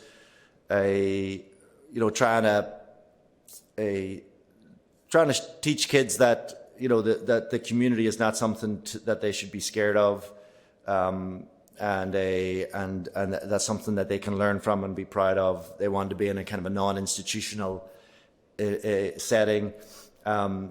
We had to work with planning and zoning to get a variance to allow the school to be in this building, they changed their zoning regulations, and there was a minimum requirement of a 5-acre lot to have a school. We're in a 2.5-acre lot. But we were able to do that. The kids kind of walk 2 blocks to Keeney Park. They walk 2 blocks to the playground. They walk 2 blocks to a community garden. They really believe in kind of learning from the community and being in kind of a non-institutional building and kind of more of a homely setting. Just this past week, a daycare facility opened up in the building. That's Crack Head Start. It's in the kind of the 1948 portion of the building, and so that's bringing much needed daycare to the building. The 2 places that our organization operates in the building are a series of small offices and a series of kitchens. One of the things that took so long about this project was the tenanting of it. In order for us to close on our financing, we had to have leases signed by tenants. If we had tried to convert this into loft apartments, as many old mill buildings in Connecticut are, that would have been a much simpler path to construction. But that was not what the community wanted. They wanted jobs and economic development. So we spent many years trying to figure out what was the best mix to bring in.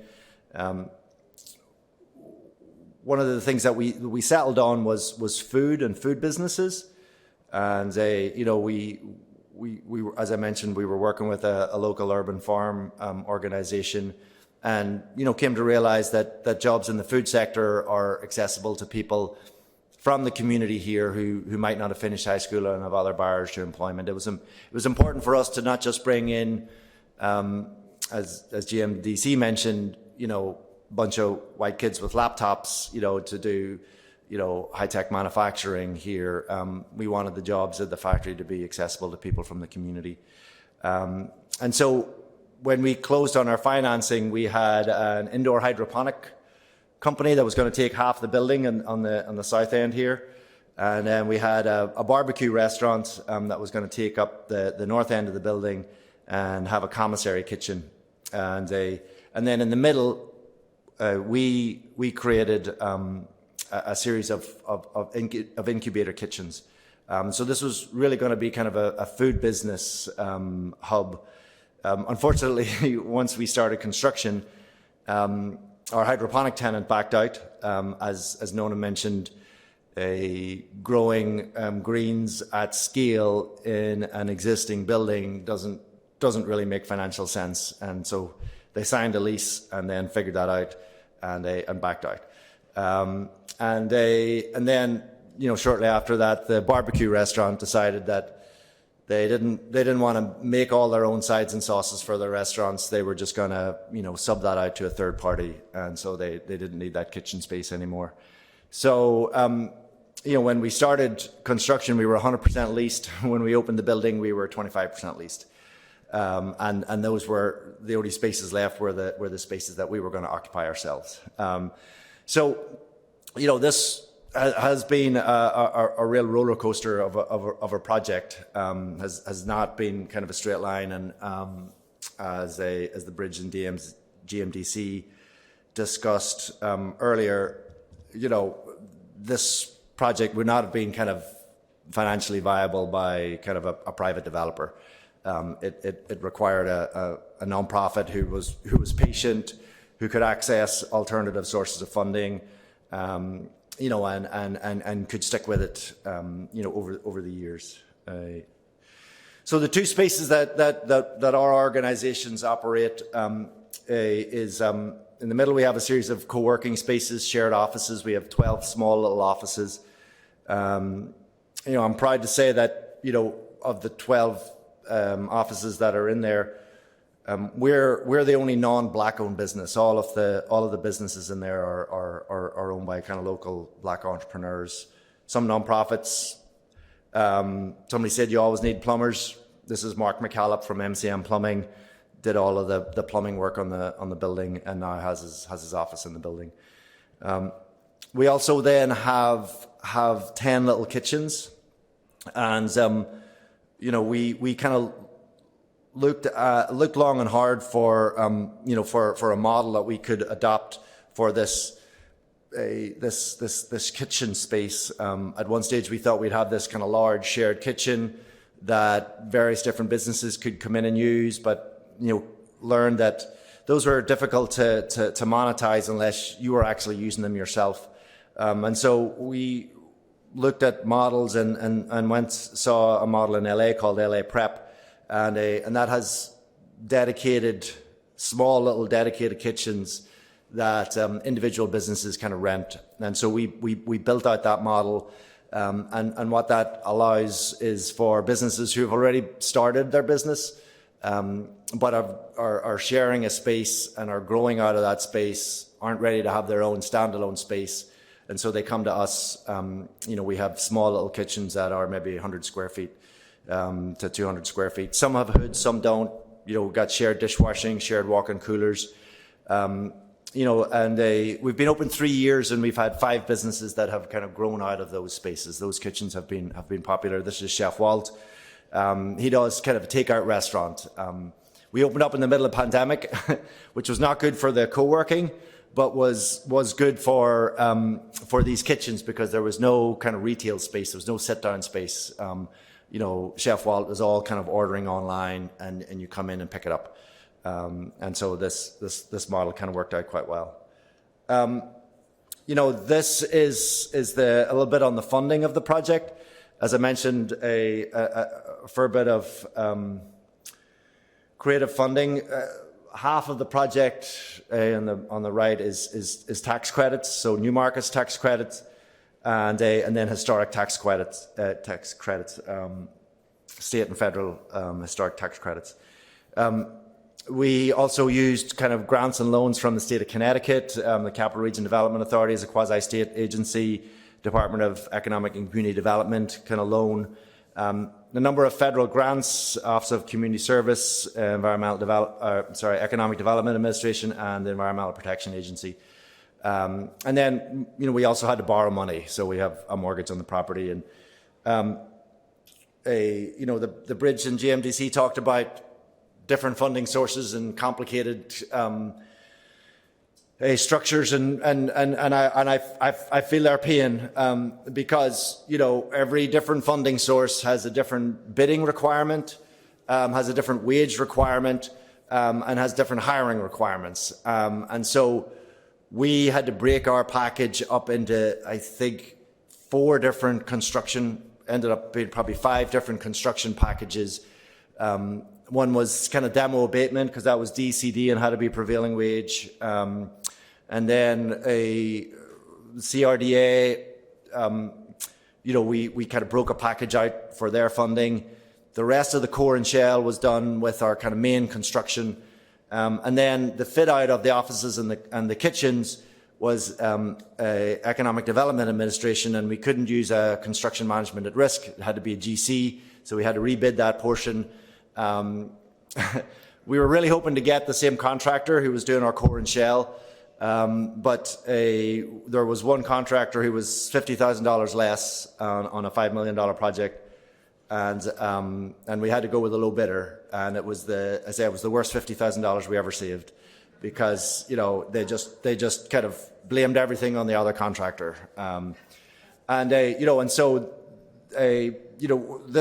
these kinds of projects are only possible through these different funding sources, but it creates huge complexities to them. And we had many phone calls with our construction manager. Okay, just found out that this funder doesn't want us to do this and has us to do that, and how can we figure that out? And so there was a lot of kind of brain space trying to figure all of that out. And time-wise, that all takes a long time. As I mentioned, the building was donated in 2010. There was a lot of fundraising, community engagement, environmental investigations. We got some funds to stabilize the building and replace the roof. Started environmental work. The leasing process, was up and down and up and down, and we had tenants in and tenants out, and that required a redesign.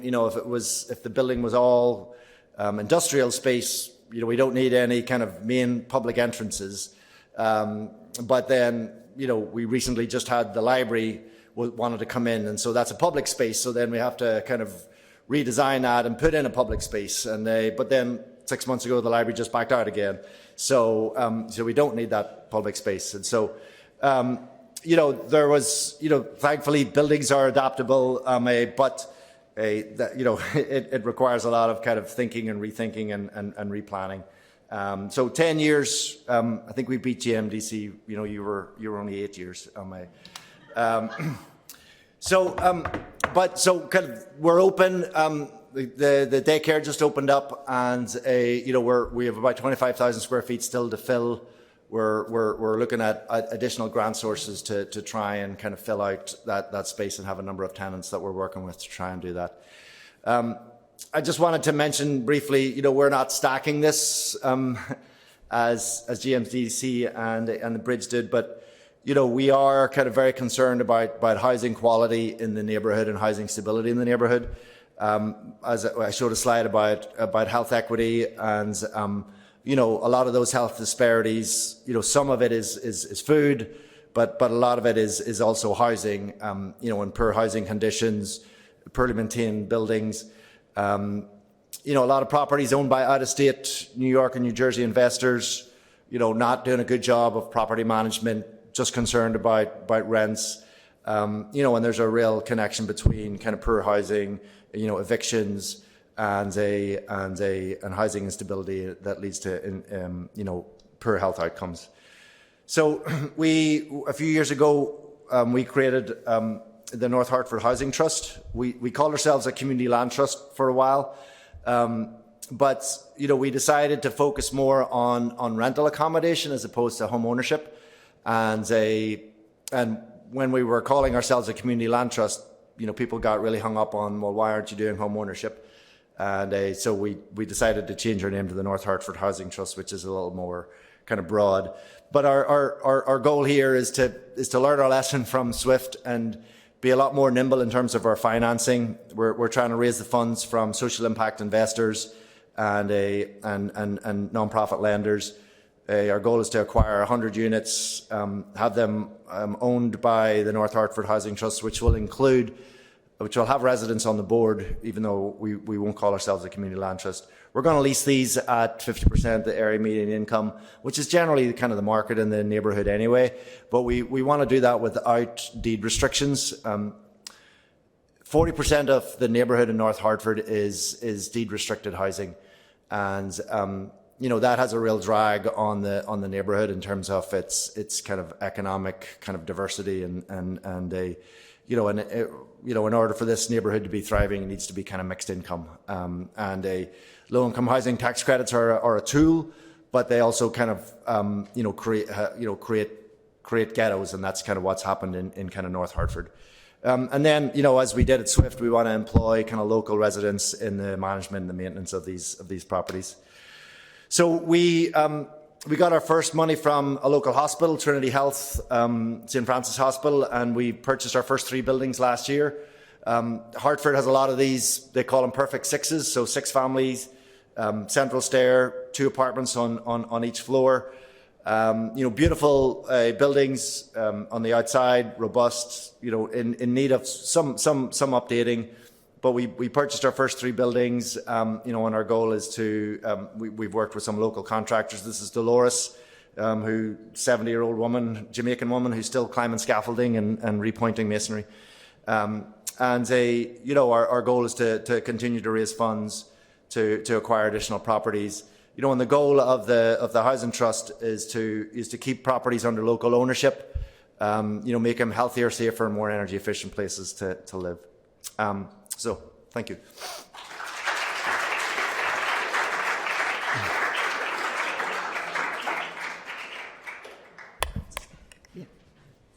Thank you so much. Let's bring up the last 5 presenters, and we'll do a panel discussion. There are a couple of chairs we'll bring over. Oh, thank you, Patrick. And I'd like to introduce Andre Harwell, who will be moderating. Andre is a senior critic at the School of Architecture, and he also is the director of the Urban Design Workshop that does a great deal of work in the communities in Connecticut and beyond. So thank you.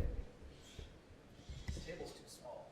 You can sit, oh, you want to sit at the table, or do you want to stand? I think I should probably sit, but Okay, I can another stand. chair. It's also fine. It's just weird that I can't see people's faces. Okay, wait. Is there another chair? Or I could use this stool like I'm in the actor's studio.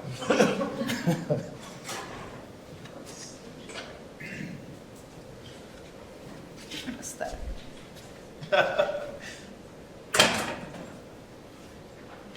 Great. Is this on? Hello? Perfect. I think there's a certain poignancy, perhaps, in convening a conference like this one on manufacturing in a place like New Haven, or maybe in Connecticut in general.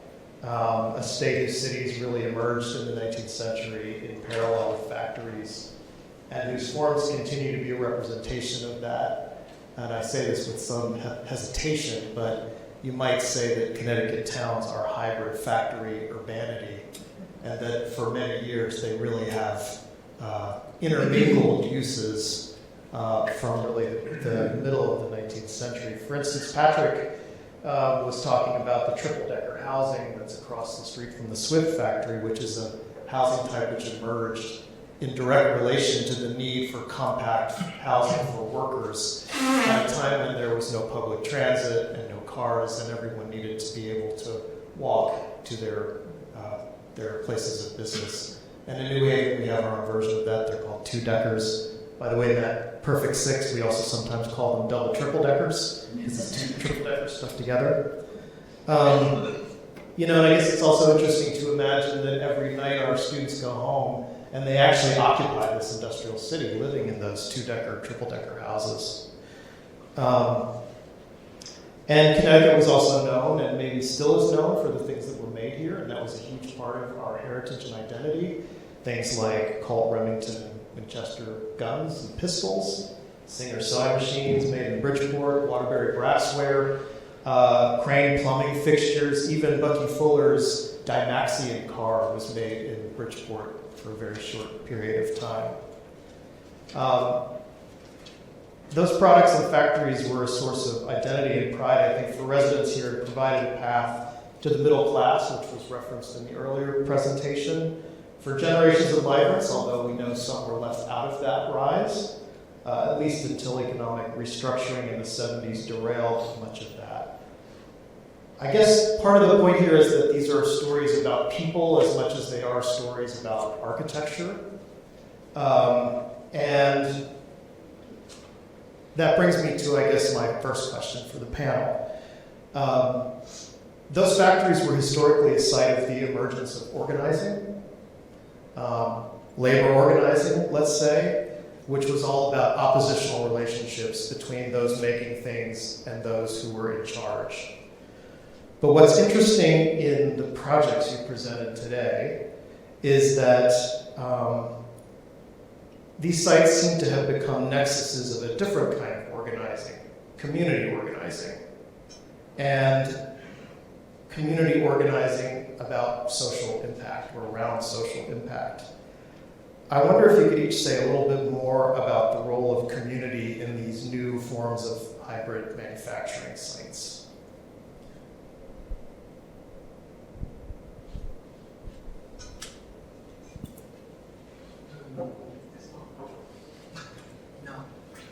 Yes.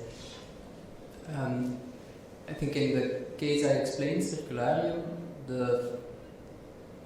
there indeed, as you say, it went from a large company based on car manufacturing in Germany to the distribution in Belgium, which was indeed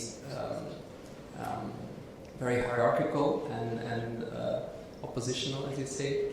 And now it shifted to a totally different model of all small organizations sharing one big space, and therefore also having the possibility to grow individually, And in that sense, I think this also happened back then. There were also smaller players scaling up and becoming larger industrial players.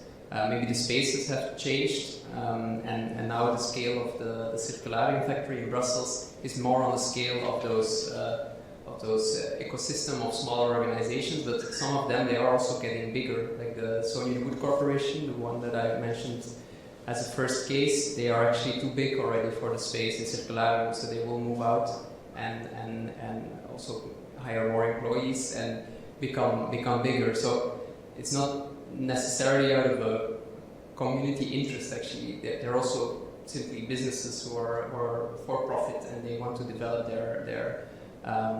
their business, but they have they create added value for the people around them, and that's why I think it is a sort of community. It's a community of business people who are sharing their resources.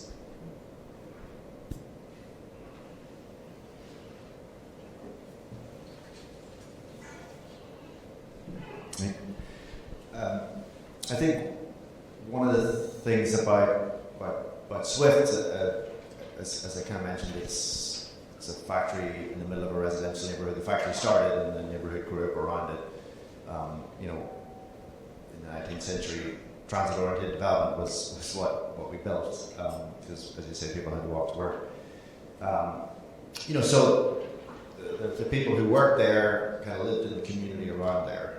And, but, you know, like many North American cities, the demographics in that neighborhood changed significantly kind of over the end of the 20th century. And so the community that lived there kind of moved out, and they moved out to the suburbs, you know, took advantage of low interest loans and were able to kind of, you know, realize the American dream, and you know, different communities moved in to the neighborhood, and you know, the factory itself, the photo I showed, the historic photo, you know, has glass in the window and no fence around it when it was built in 1929. But kind of when we took over the building in 2010, you know, there was a 6-foot high fence around it with barbed wire, and all the glass had been replaced with fiberglass so that you couldn't see into the building. You know, and so it had really kind of then,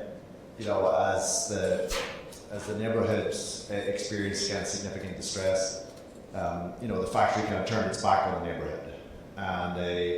And the people in the neighborhood didn't work in the factory. You know, it was people who kind of drove in to work there and were scared about what was going on outside. And you know, one of the things, as I mentioned, that we did was kind of take down the fence and replace the fiberglass in the windows with glass, with new windows, and you know, so people could see it again. And it was amazing the amount of people that stopped and said, what did they used to make here? You know, nobody knew what the factory was. You know, I guess when you've got a gold leaf factory, you're not shouting that, you know, to the highest. You want to keep that under wraps a little bit. But, you know, so the thing that we just did there was, you know, we decided to put up some signage around the perimeter that would explain that, right? So they don't have to bump into me on the street or somebody else. You know, they could walk down and kind of read about the Swift family, and about the history of the buildings, and you know, what the gold leaf was used for. And so, you know, and then also by kind of removing the fence, you know, we also created a walkway through the site to try and connect, you know, to the green assets in the neighborhood, the community garden and the park. And so trying to invite people, you know, back onto the site. You know, so what started by as a factory kind of that employed people in the community, you know, which then kind of turned its back on the community, which kind of now has kind of opened up again, and you know, trying to kind of re-engage the community a little bit more. So that community engagement has kind of gone cycles, you know, over the decades. Yeah, I want to go back to something that Mr. Nagaro said earlier today, which has to do, you know, he says he gets phone calls all the time people who want to roll up his company. And that's, that's kind of a way of doing business where whether it's buildings or land or enterprises, they're really seen kind of in terms of their existence as potential financial assets, tradable financial assets. And I think there's something, certainly the Community Land Trust movement in New York City is trying to kind of be a counter current to that. I didn't really mention this in my presentation, but the Western Queens Community Land Trust is one of about 15 land trusts that has emerged in New York over the past decade or so. Very few of us actually own any property because land is so darn expensive. But little by little, we started to see actually an acquisition. There's one in East New York where the project that Brian and Susan were talking about that has actually just acquired a residential building for the first time. And we have some of the same issues with, are they going to become homeownership properties, or is the organization going to stick around and manage them as rentals? And there's a lot of interesting things. But anyway, the point being that part of what the spirit of the Community Land Trust movement is this idea that land is even private land in some cases, can be a common resource, and that it can be used to generate outcomes for the neighborhood, not simply returns for people who are far away from the neighborhood. And so that's kind of the logic behind the Western Queens Community Land Trust's interest in this building on the Queens waterfront. Yes, is it okay? I think in the bigger master plans that we are designing, there's one critical thing that always is on the table, and that is finding a good balance between community in the sense of living community and the community of the businesses.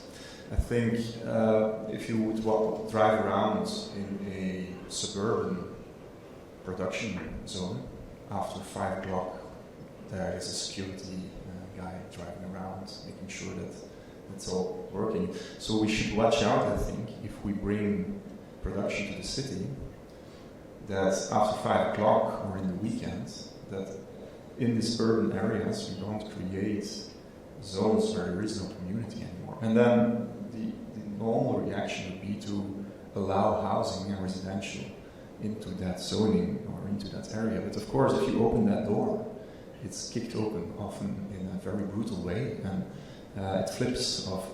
The discussion is often about maintaining some production in the end. So it's a very very important balance to be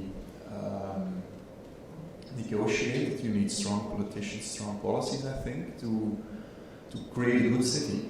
If you were talking about urban production, then I think you cannot purely talk about production. It's about making a good city. And we shouldn't be too romantic about the community.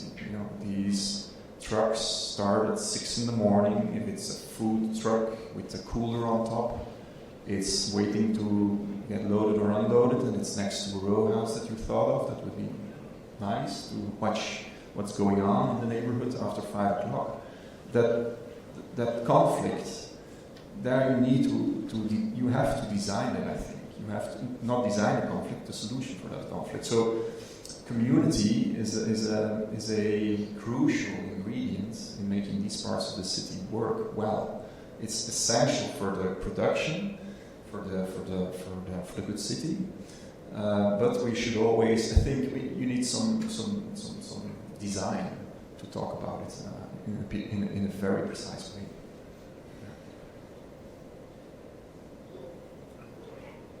Reginald, as a entrepreneur who's actually product is a representation of a community, how do you think about putting something into the world which should have some sort of meaning in terms of its representation? I want to go back to the experience of West Hartford. And I just think we discount of what a thing looks like, right? Because we just assume like they're low income and certain things should look a certain way, right? And so they react a certain way because things are just subpar, right? And so I'm very mindful. Haiti, obviously, the haves and the have-nots, right? And so we're mindful of, even in these bad conditions, they're putting out these amazing products, right? So could you imagine if the place looked great? Could you imagine if the apartment didn't have roaches? Could you imagine, like we just so for me, I'm very conscious of design. I'm very conscious of what do the conditions look like in terms of branding, packaging, storyline, because the narrative is so negative, right? And so I'm very conscious of that aspect because we just take that for granted, right? Everything looks good. I walked in here, I was like, wow. We just take these things for granted, right? Where other folks, it's an afterthought, right? And you have developers. So for me, I'm very conscious of that, and I thrive on that design first, and then the quality is there. But you know, it's a win-win when you look at that as well, and what they can produce.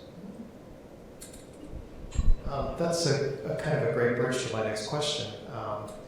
Going back again to New Haven, actually all Connecticut towns just about produced these incredible bird's eye views in the late 19th century. They were commissioned by chambers of commerce. And one of the interesting things about them is that in the marginalia would be etchings of each of the factories in those towns. And as they were represented in the bird's eye view, they would be 2 or 3 times as large as they were in real life. And the message was clear that you should come and invest, right? That community of businesses in this place was very strong. And so architecture, in that sense, had a very important representational value. I think in each of the projects you've discussed, the role of architecture is quite different. I mean, in one case, architecture becomes an occasion for community organizing, let's say, but in others, it may actually represent the aspirations of a brand. I wonder if you could say more about what you see the role of architecture in each of these projects as being.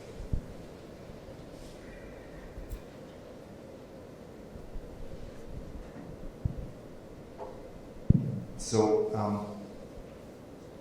I will share a little bit about my frustrations with architecture. I'm an architect. I grew up in Ireland, kind of worked there. I had a Connecticut woman, came to Connecticut.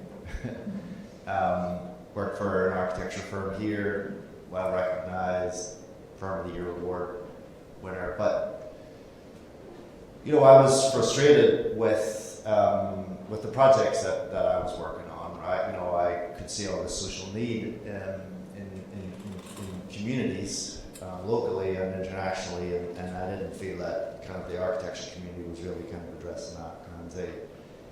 And so while kind of, volunteering with Habitat or starting Architecture for Humanity chapters here in New Haven or was one thing, the projects that I worked on were prep schools and private universities. And I kind of looked for a long time to try and find a way of connecting kind of my architectural career with kind of projects that I felt were in social interest and having a social impact.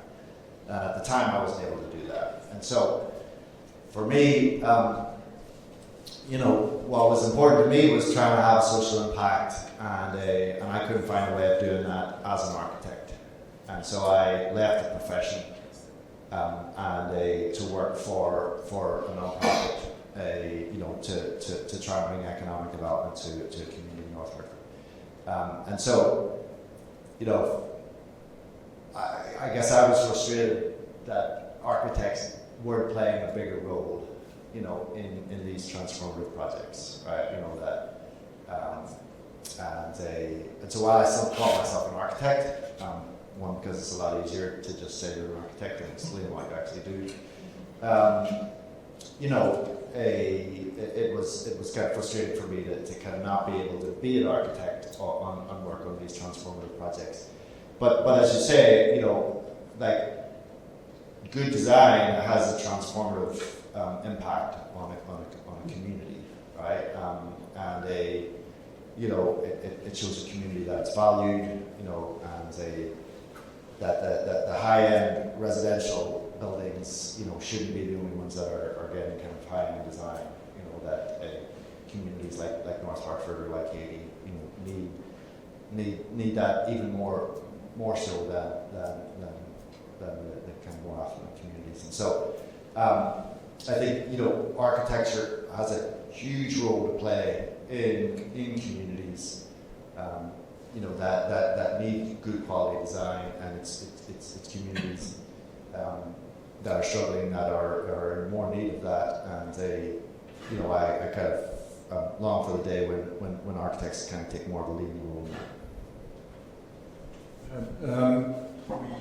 We think it's essential that we, as architects, find ways to work with the current building techniques to not make boxes without windows and machines inside. We cannot do these beautiful Manchester stacked masonry buildings with beautiful windows anymore. It just takes too much labor hours to make those things. So if we are, again, romantic about that, then we will be very disappointed, because it's just not feasible. I think it's important to know that people spend a lot of time of their life in a factory. So when we talk about a house, we all think it's normal, that it's qualitative, and that we speak about proportion, light, and so on, materials. But suddenly, if it's a factory, in the last 10, 20, 30, 40, I don't know, years, we forget that, and it's like you're part of a machine. So I think it's possible to work with prefabricated timber, concrete, and all of that. The things that are now on the market, that we have to invent, not invent, we have to learn to build with these prefabricated, fastly built structures to kind of, to make this generous space again. But because often industrial buildings in the past, and I think they still do today, they are a bit higher, a bit stronger. They could be transformed in the future once more. We sometimes say we all like to live in a loft, because the light and the height and the strong and the directness and so on, and the structure is the architecture and all of that. And we like to work at home.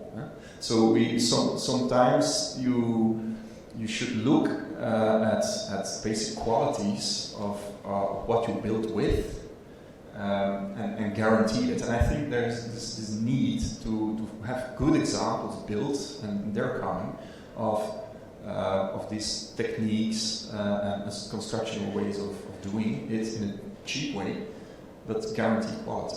And I think it's possible. Yeah, maybe one reflection after this entire day is that there are various ways to be an architect. So from a designer point of view, to a policy making point of view, to an entrepreneurial, to a social, and what learning from where I was trained and I'm also practicing in Belgium and Brussels. I think a very important element is the building of an architectural culture that can make all of these spatial practitioners work together from the entrepreneurial point of view, from the policy point of view, and from the designer. And some institutions like Bouwmeester have really contributed to building this architectural culture that allows people that have different skills but a similar training, because we were trained as in the same architecture schools, to collaborate also in our further professions. And I think the realization of pilot projects or exemplary projects to build upon is important, but then also to tell these stories, to show them, to exhibit them, to publish about them, to teach them again in schools. So that whole collaboration between different types of architects, I think, is crucial in any kind of field, not only manufacturing, but maybe because manufacturing and work is so important nowadays, especially also there. The only thing I'd say differently is from a diverse perspective, right? And so if I look at the success of David Ajay, right? So he did this museum in DC. He's an African, right? Although he was raised in the UK, but he's bringing his African perspective, right? And so if I'm looking about making design, and I was really affected when I went to Asia, right? But that was an Asian perspective, right? And so for me, it's also, you know, you probably all great architects, but if someone gonna have the lens of seeing something, and I'm trying to affect a new design lens for Haiti, and it's not that I say I need a black architect, but I need somebody to say, I understand, someone from West Hartford is saying, I've experienced this thing that you're not solving the need that I have, right? So you're not solving the need.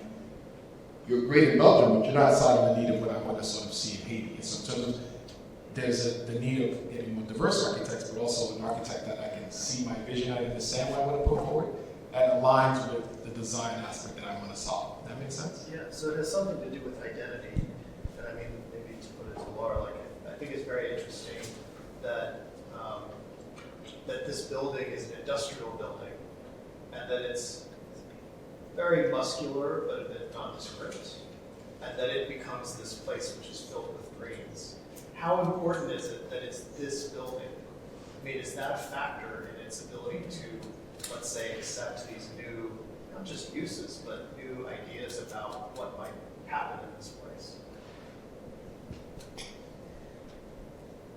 Yeah, I mean, it would be interesting to think about whether it would have activated the same kind of passion if it had been more of a nondescript sort of box with very little character. I mean, this building, I don't think it's nondescript at all, and I invite you to come to Long City. It's a really beautiful building, and also I think it's part of the reason that it became symbolically important as well, because in the arrangement that Amazon made with New York City and New York State, it was going to be demolished. And when I think about your presentation and the embodied energy and how we're just wasting precious resources by tearing down buildings and creating new ones when we could be reusing. So I think that was some of the appeal to this idea that we have this asset, it's not activated the way that it could be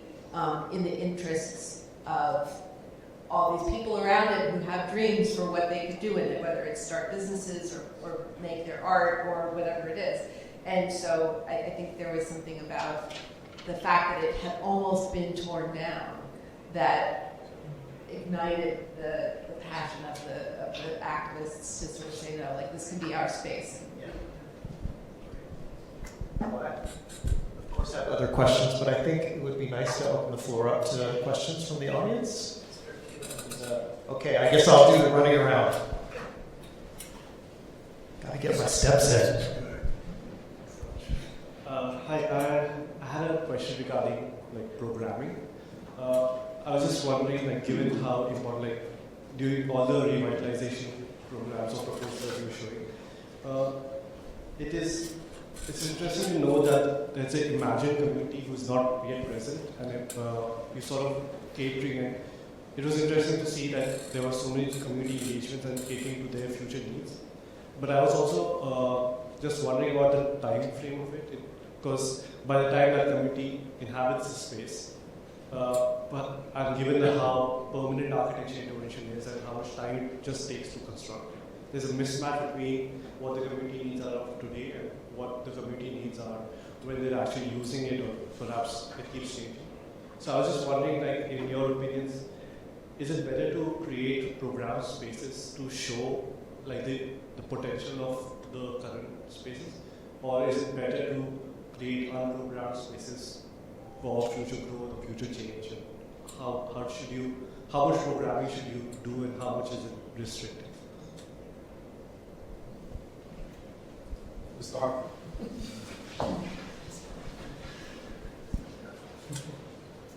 Yeah, I kind of talked a little bit about kind of the ups and downs and the ins and outs of what we went through. It started with asking the community what they wanted and what they needed, and that was a diverse, when you ask a lot of people, you get a lot of opinions. And for us, it was a case of listening to that, and then, as I kind of mentioned, trying to figure out what's going to be viable, what's needed, what's going to be viable, and then we focused on jobs, we focused on food jobs, and then you kind of put yourself out there, but you have to wait for somebody to sign up and say, yeah, I'll come and I'll sign a lease, and so we did that, we got somebody in, but then they decided to leave, and then so there's a point in our work where you work with a community to create a vision, but then because it's a commercial space, you kind of have to wait for private industry to come in and be open to that, right? And if you're too specific about what you want, then maybe that industry doesn't come. If you're too broad, about what you want, then you haven't maybe created the right vision, and nobody can kind of see what you want. So there's a kind of a fine line to walk there between creating a vision, working with the community, create a vision of what this could be, and not kind of restricting it too much. One of my colleagues used to say, false hope is worse than no hope, right? And for a community, that's being kind of overpromised and underdelivered. So while you want to kind of excite the community about what this could be, you also don't want to kind of say, oh, this is going to have everything you ever wanted, right? You're going to have free space for this, and there's going to be, space for this, and over the years, you've got to kind of build trust with that community, with that neighborhood, and you have to try and be honest with them. We're still struggling with that. People in the community see, this project was done with a lot of grant funding, so therefore it should be free. So I want to use it, but we had to borrow money. We had to kind of pay back loans, and so we had to charge rent, and so we actually disappoint some community members because there's still there's still a cost to using the space, unfortunately. Yeah, I think if I may answer or rephrase your question, like how specific should a design be? It's something very intriguing, very inspiring also for us. It's each time again, how far do you go? How much do you determine? Because you've got, for instance, you've got a client and there's a specific square meters that he wants, etc. But then I think of the book of Nina, for instance. With on the cover, you've got the vanilla factory, and if I'm right, then the number of stories differs. There are, I think, 3, 7, 5 stories, and perfectly. And one is for tobacco, one is for coffee, and the other one is for tea, I believe. So the number of stories has to do with the production process. For tea, it's easier than for tobacco, etc. So it's very specific in a way. That the height of the building is directly related to what has to be produced in there. But if you go there today, of course, nothing of that is still there, and it's transformed into offices and all kinds of stuff. So I think being very specific is sometimes good, and it allows you to progress, because you need a certain specificity, I think, to do something. But then always you should think about the future of the building. When this specific program isn't there anymore, will the building allow for another future to happen?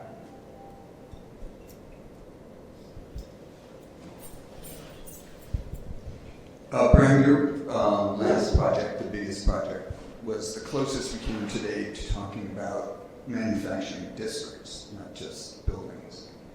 In that last project, the big project, what role does the public play in the creation and design and so on of the public spaces? And are those public spaces deeded over to the city when the project is done, or does this remain a completely private campus? And if it remains a completely private campus, are you okay with that? Well, it's a difficult story because the site is owned, was owned by the railway company, which is a federal institution. The site is in Ghent, the city of Ghent, and it's actually the city of Ghent that took the initiative, although they didn't own the ground, to commission a team to make a master plan on the grounds of a federal institution. This federal institution didn't carry it on. They just wanted to sell their property to a private developer for the highest price possible. So they did not commission the master plan on their own ground. It was the city that did that. So, of course, the railway company was quite happy with that because, in a way, then they knew what the city would support later down the road, giving permits, etc. So that any developer who would buy the land was informed by this master plan to make an offer that makes sense. So they collaborated. Collaboration is paying too much tribute to the railway company. They listened to what was happening. And as long as there was nothing happening that was disturbing them, they didn't speak. So, and in the end, it was sold then to a developer. And what I think will happen is that parts of this site will be roads and parks, etc.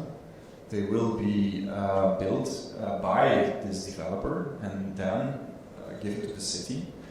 I'm not sure. There are other examples where this whole site, other examples in Belgium, where the whole site remains private in a way, and in theory that means you could put a gate and block it off from the rest of the city.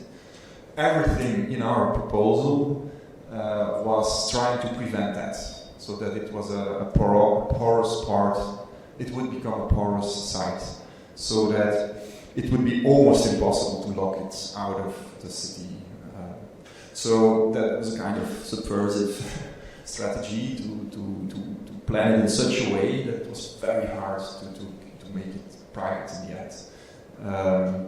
But who knows what will happen? It's bought for a price that was, because we also had a financial specialist in our team, so that every move that we did on the chessboard, we immediately checked the land value consequences of that to see if we were drawing something that would kill our proposal or not.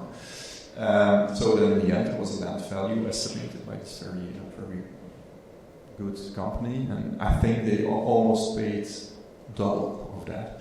So there is a very heavy financial burden on this site now, which is actually lying on the heritage, which is not really heritage, so I'm a bit scared what will happen there. Yeah.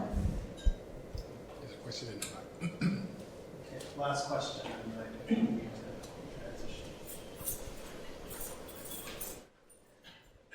I appreciate the comment about the box and the problem with the box and how to get out of the box, in which if you read what is going on in New York City, we read that Manhattan Island is sinking and the skyscrapers are half empty and the mayors of our major cities are trying to figure out what we're to do with that. I was trained by Kenneth Frampton, who recently retired from Columbia, and I appreciate his critical regionalism as well as his book, The Tectonics of Culture.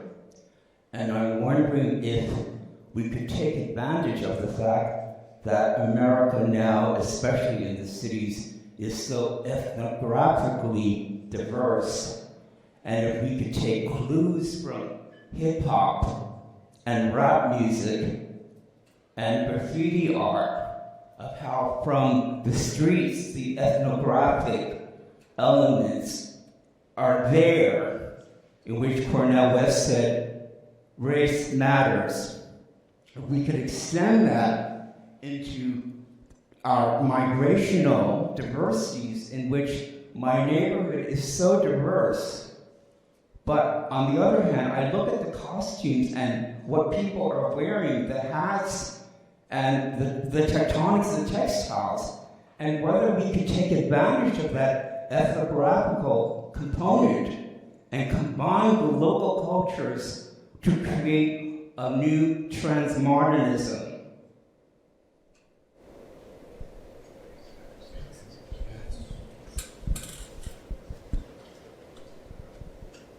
We were on the train together. You sat across from me and you were making these amazing sketches. So it's funny how we're in the same room, and I wanted to approach you on the train and say, what are you doing? But thank you for the comment. Look, for my lens, I have a different perspective, right? I see the trend going on in Africa, right? So I went to Africa for the first time last year, and everything is so pro-Africa, right? So pro-Nigeria, pro-Ghana. And they have their particular point of view and their particular point of design thing, right? So I was fascinated by this retail store called Lara that David Ajayi also developed, right? So I said, wow, if he can have such an African perspective and design perspective, why can't I do that for Haiti, right? And so I feel, being that I was there last week and everything I've heard diverse in terms of all these different projects, it fuels me to say, I need to have my own lens from a different perspective, a different design perspective, will make it different and interesting. And you as a consumer that has the disposable income to decide where will you spend your money, where will you spend your money to vacation, where will you spend your money to buy. And you can have different design options that's new and refreshing. The reason, for me, I feel like retail is dead. There's no excitement. I go to Manhattan, there's nothing that excites me anymore in terms of design, hotels. That's why I was very fascinated. So I think for me, it fuels me for Symposium to say, I will focus on a refreshing lens of design from a Haitian perspective that's new and modern, that's forward, that I can provide the market something interesting and grow a business that's actually different and diverse. So thank you for your comment. I think we should thank our panelists for their comments as well.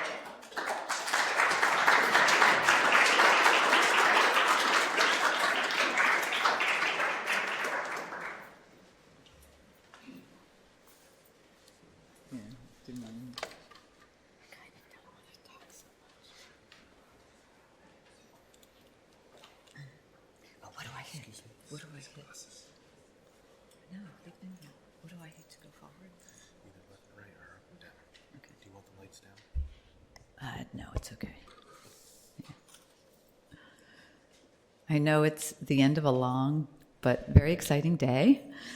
Thank you all tremendously for presenting your inspiring works and products and sharing your products with us that show an intense commitment of time, energy, passion, stamina, complex combinations of funding and ideas resulting in real projects for people of various abilities and financial strengths.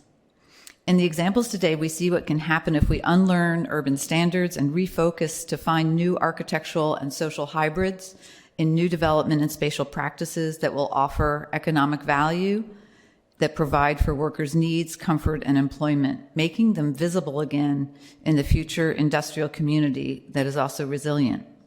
One of the early themes in my research that you've heard a lot about is the provocation of the topology of the vertical urban factory that has, for me, become a metaphor for urban production and productive cities that are also hybrid, but are flexible and sustainable. These are strategies to maintain industry in cities and create these productive places. The hybrid building, then, is an expansion of what we traditionally know as a shop house or merchant-oriented streetscape with industrial use.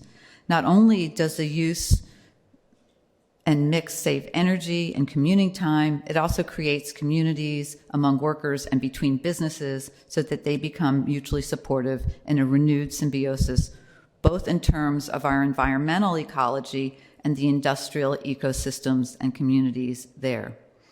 In integrating different uses, as a city actually does, rather than sequestering the productive ones, the factory workers become visible rather than marginalized along with their industrial jobs that had been pushed to the hinterlands. But these efforts we see here today would not have occurred, right? They're occurring. That's what's amazing. If we follow the status quo for production spaces and their financing in the global economic crisis.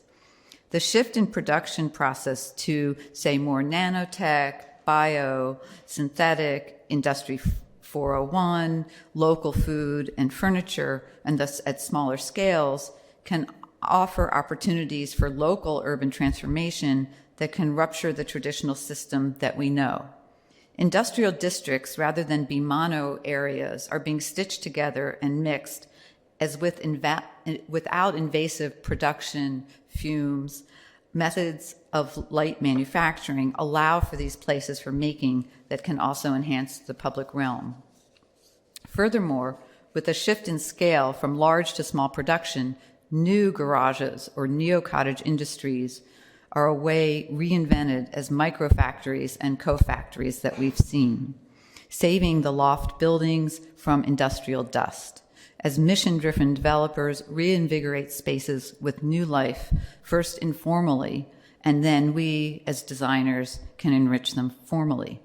Those spaces that are flexible, which came up just now as a question, and large open volumes take their cue from Cedric Price and Joan Littlewood's Fun Palace and can be seen in adaptive reuse of former factories containing industries and other programs that are prime for nonprofits with industrial missions that create campuses with an array of spatial types and sizes.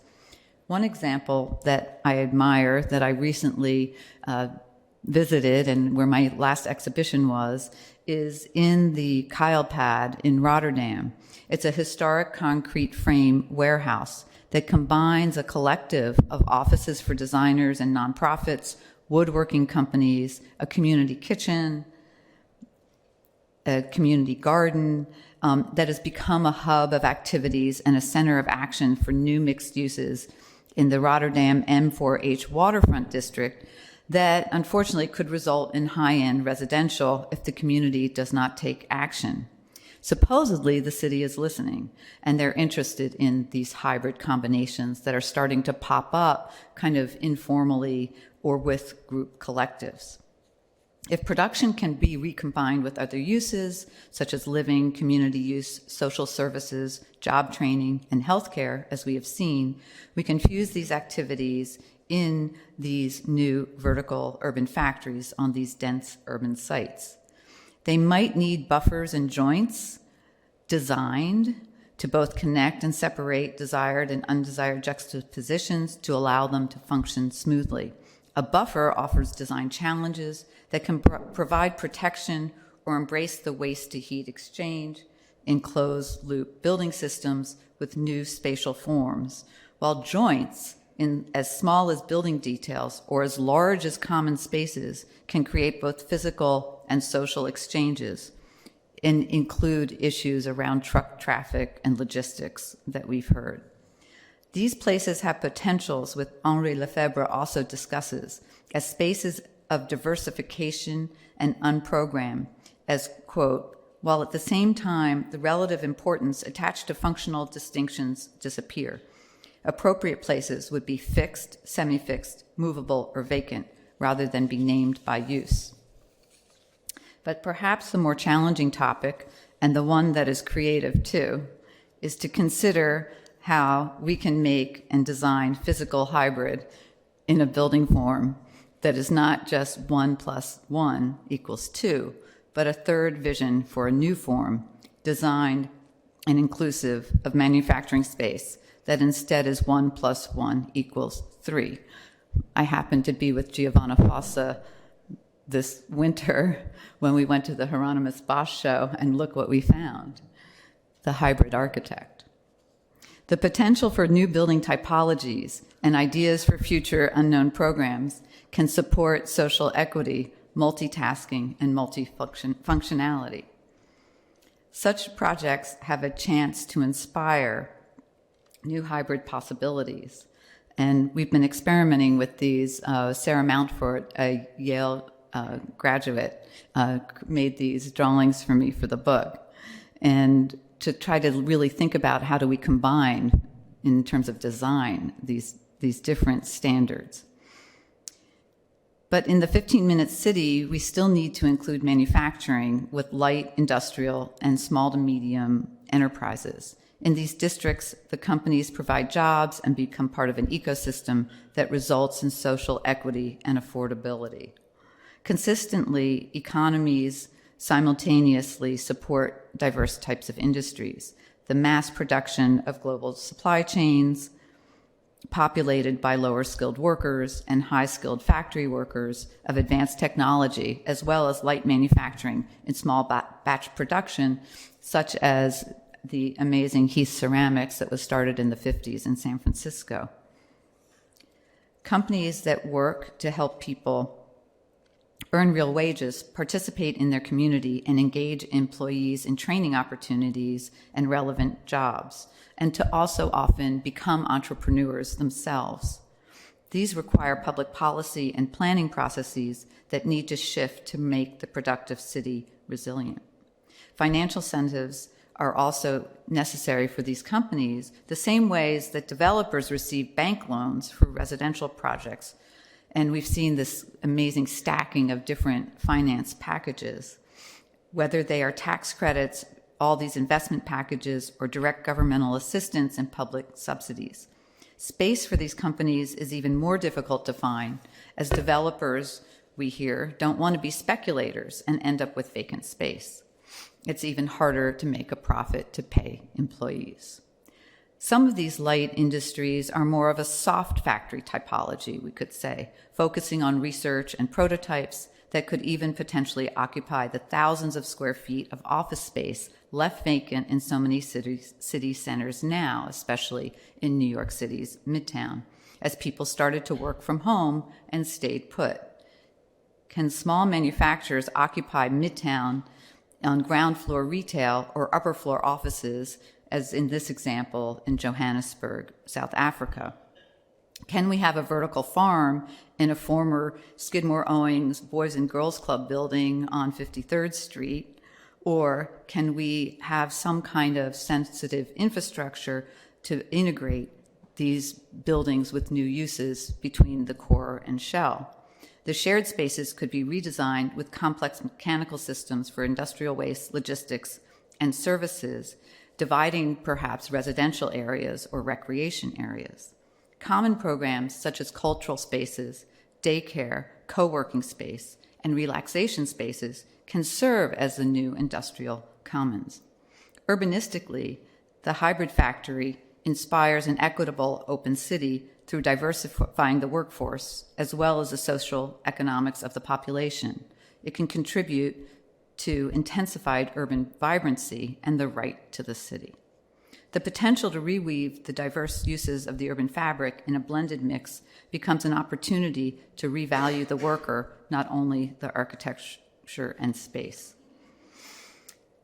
We have today imagined new mixes with the finer grain of the building combined with the greater urban whole in a new hybrid paradigm, one that represents architectural typology that would benefit from a performative zoning regulations on a case-by-case basis, and one that can give rise to open cosmopolitan cities of layered networks which support social equity, multitasking, and multifunctionality as a renewed phenomenon. But the city is even more mixed via our senses. We've heard a lot about smells and fumes and nuisances today. And in writings by Ivan Illich, Diane Ackerman, or Proust's well-known Passage on the Madeleine, and other descriptions of cityscapes, smells identify place and their auras and atmospheres. In industrial areas such as Long Island City, the variations in the scents emitting from the diverse manufacturers include the mixing of aromas of melting plastics in the mannequin factory and chocolate baking nearby.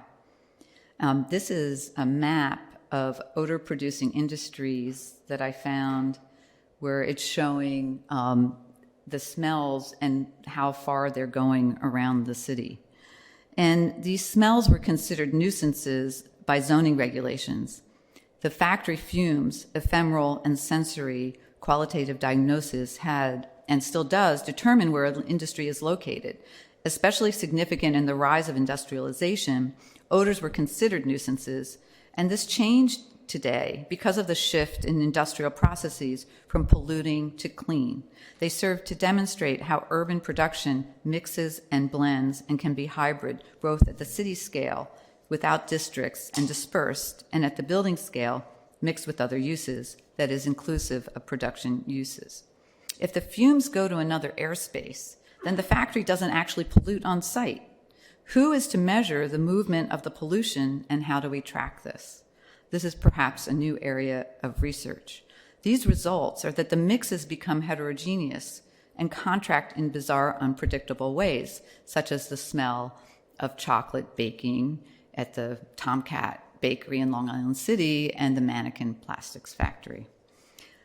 Thus, aromas or smells, sounds, and noises can be one way to diagnose urban industry, but it is ephemeral and constantly in motion. Atmospheric outputs could serve as locators to identify industrial uses, and when a factory doesn't emit a negative smell, the case can be made for a mix with other uses. So we are concerned, of course, with safety and health and well-being, but maybe there's a new kind of way to determine what a nuisance is, and it doesn't need to be regulated. And new kinds of non-zoning and performance zoning can be initiated this way. We might not need blanket zoning codes as well. Smells, which are often taken for granted or ignored, invest cities with sensory dimensions as important as their visual one. Again, Henri Lefebvre noted, the hybrid smells then represent the city in all of its urban vitality, mixity, and dimensionality. Imagine what some of the new green economy manufacturing will smell like, from bioplastics and mushrooms to honey and compost. What fumes will your sustainable factories of the future emit as they perform in an integrated biome? At this symposium, we have seen the imaginaries of the future of the industrial community. Many amazing ideas by all of you were presented, and what is thrilling to me is that they are being implemented, they are becoming real. This path, we hope, will create more open, dynamic, equitable, and just cities through spaces that merge social entrepreneurship, create economic inclusion, and support people in inspiring spaces that combine rather than segregate essential needs for life. For this to continue to happen in the dynamic models we see here today, we need new processes for change, public policies, and commitment from those beyond those in this room to replenish the lack of attention to those people making things in our communities. In 1986, Pamphlet 11, the well-known magazine, stated, quote, "The hybrid building is a barometer recording the evolution of our society. Each new juxtaposition reflects a willingness to confront the present and to extend exploration into the future." Certainly, then, today, we have seen that the hybrid juxtaposition of the factory with other things is our next barometer of social well-being and inclusion. Thank you all for taking this journey with us today and imagining this new optimistic hybrid. Here is to all of us closing the loop and designing this into our new vibrant future. Thank you so much.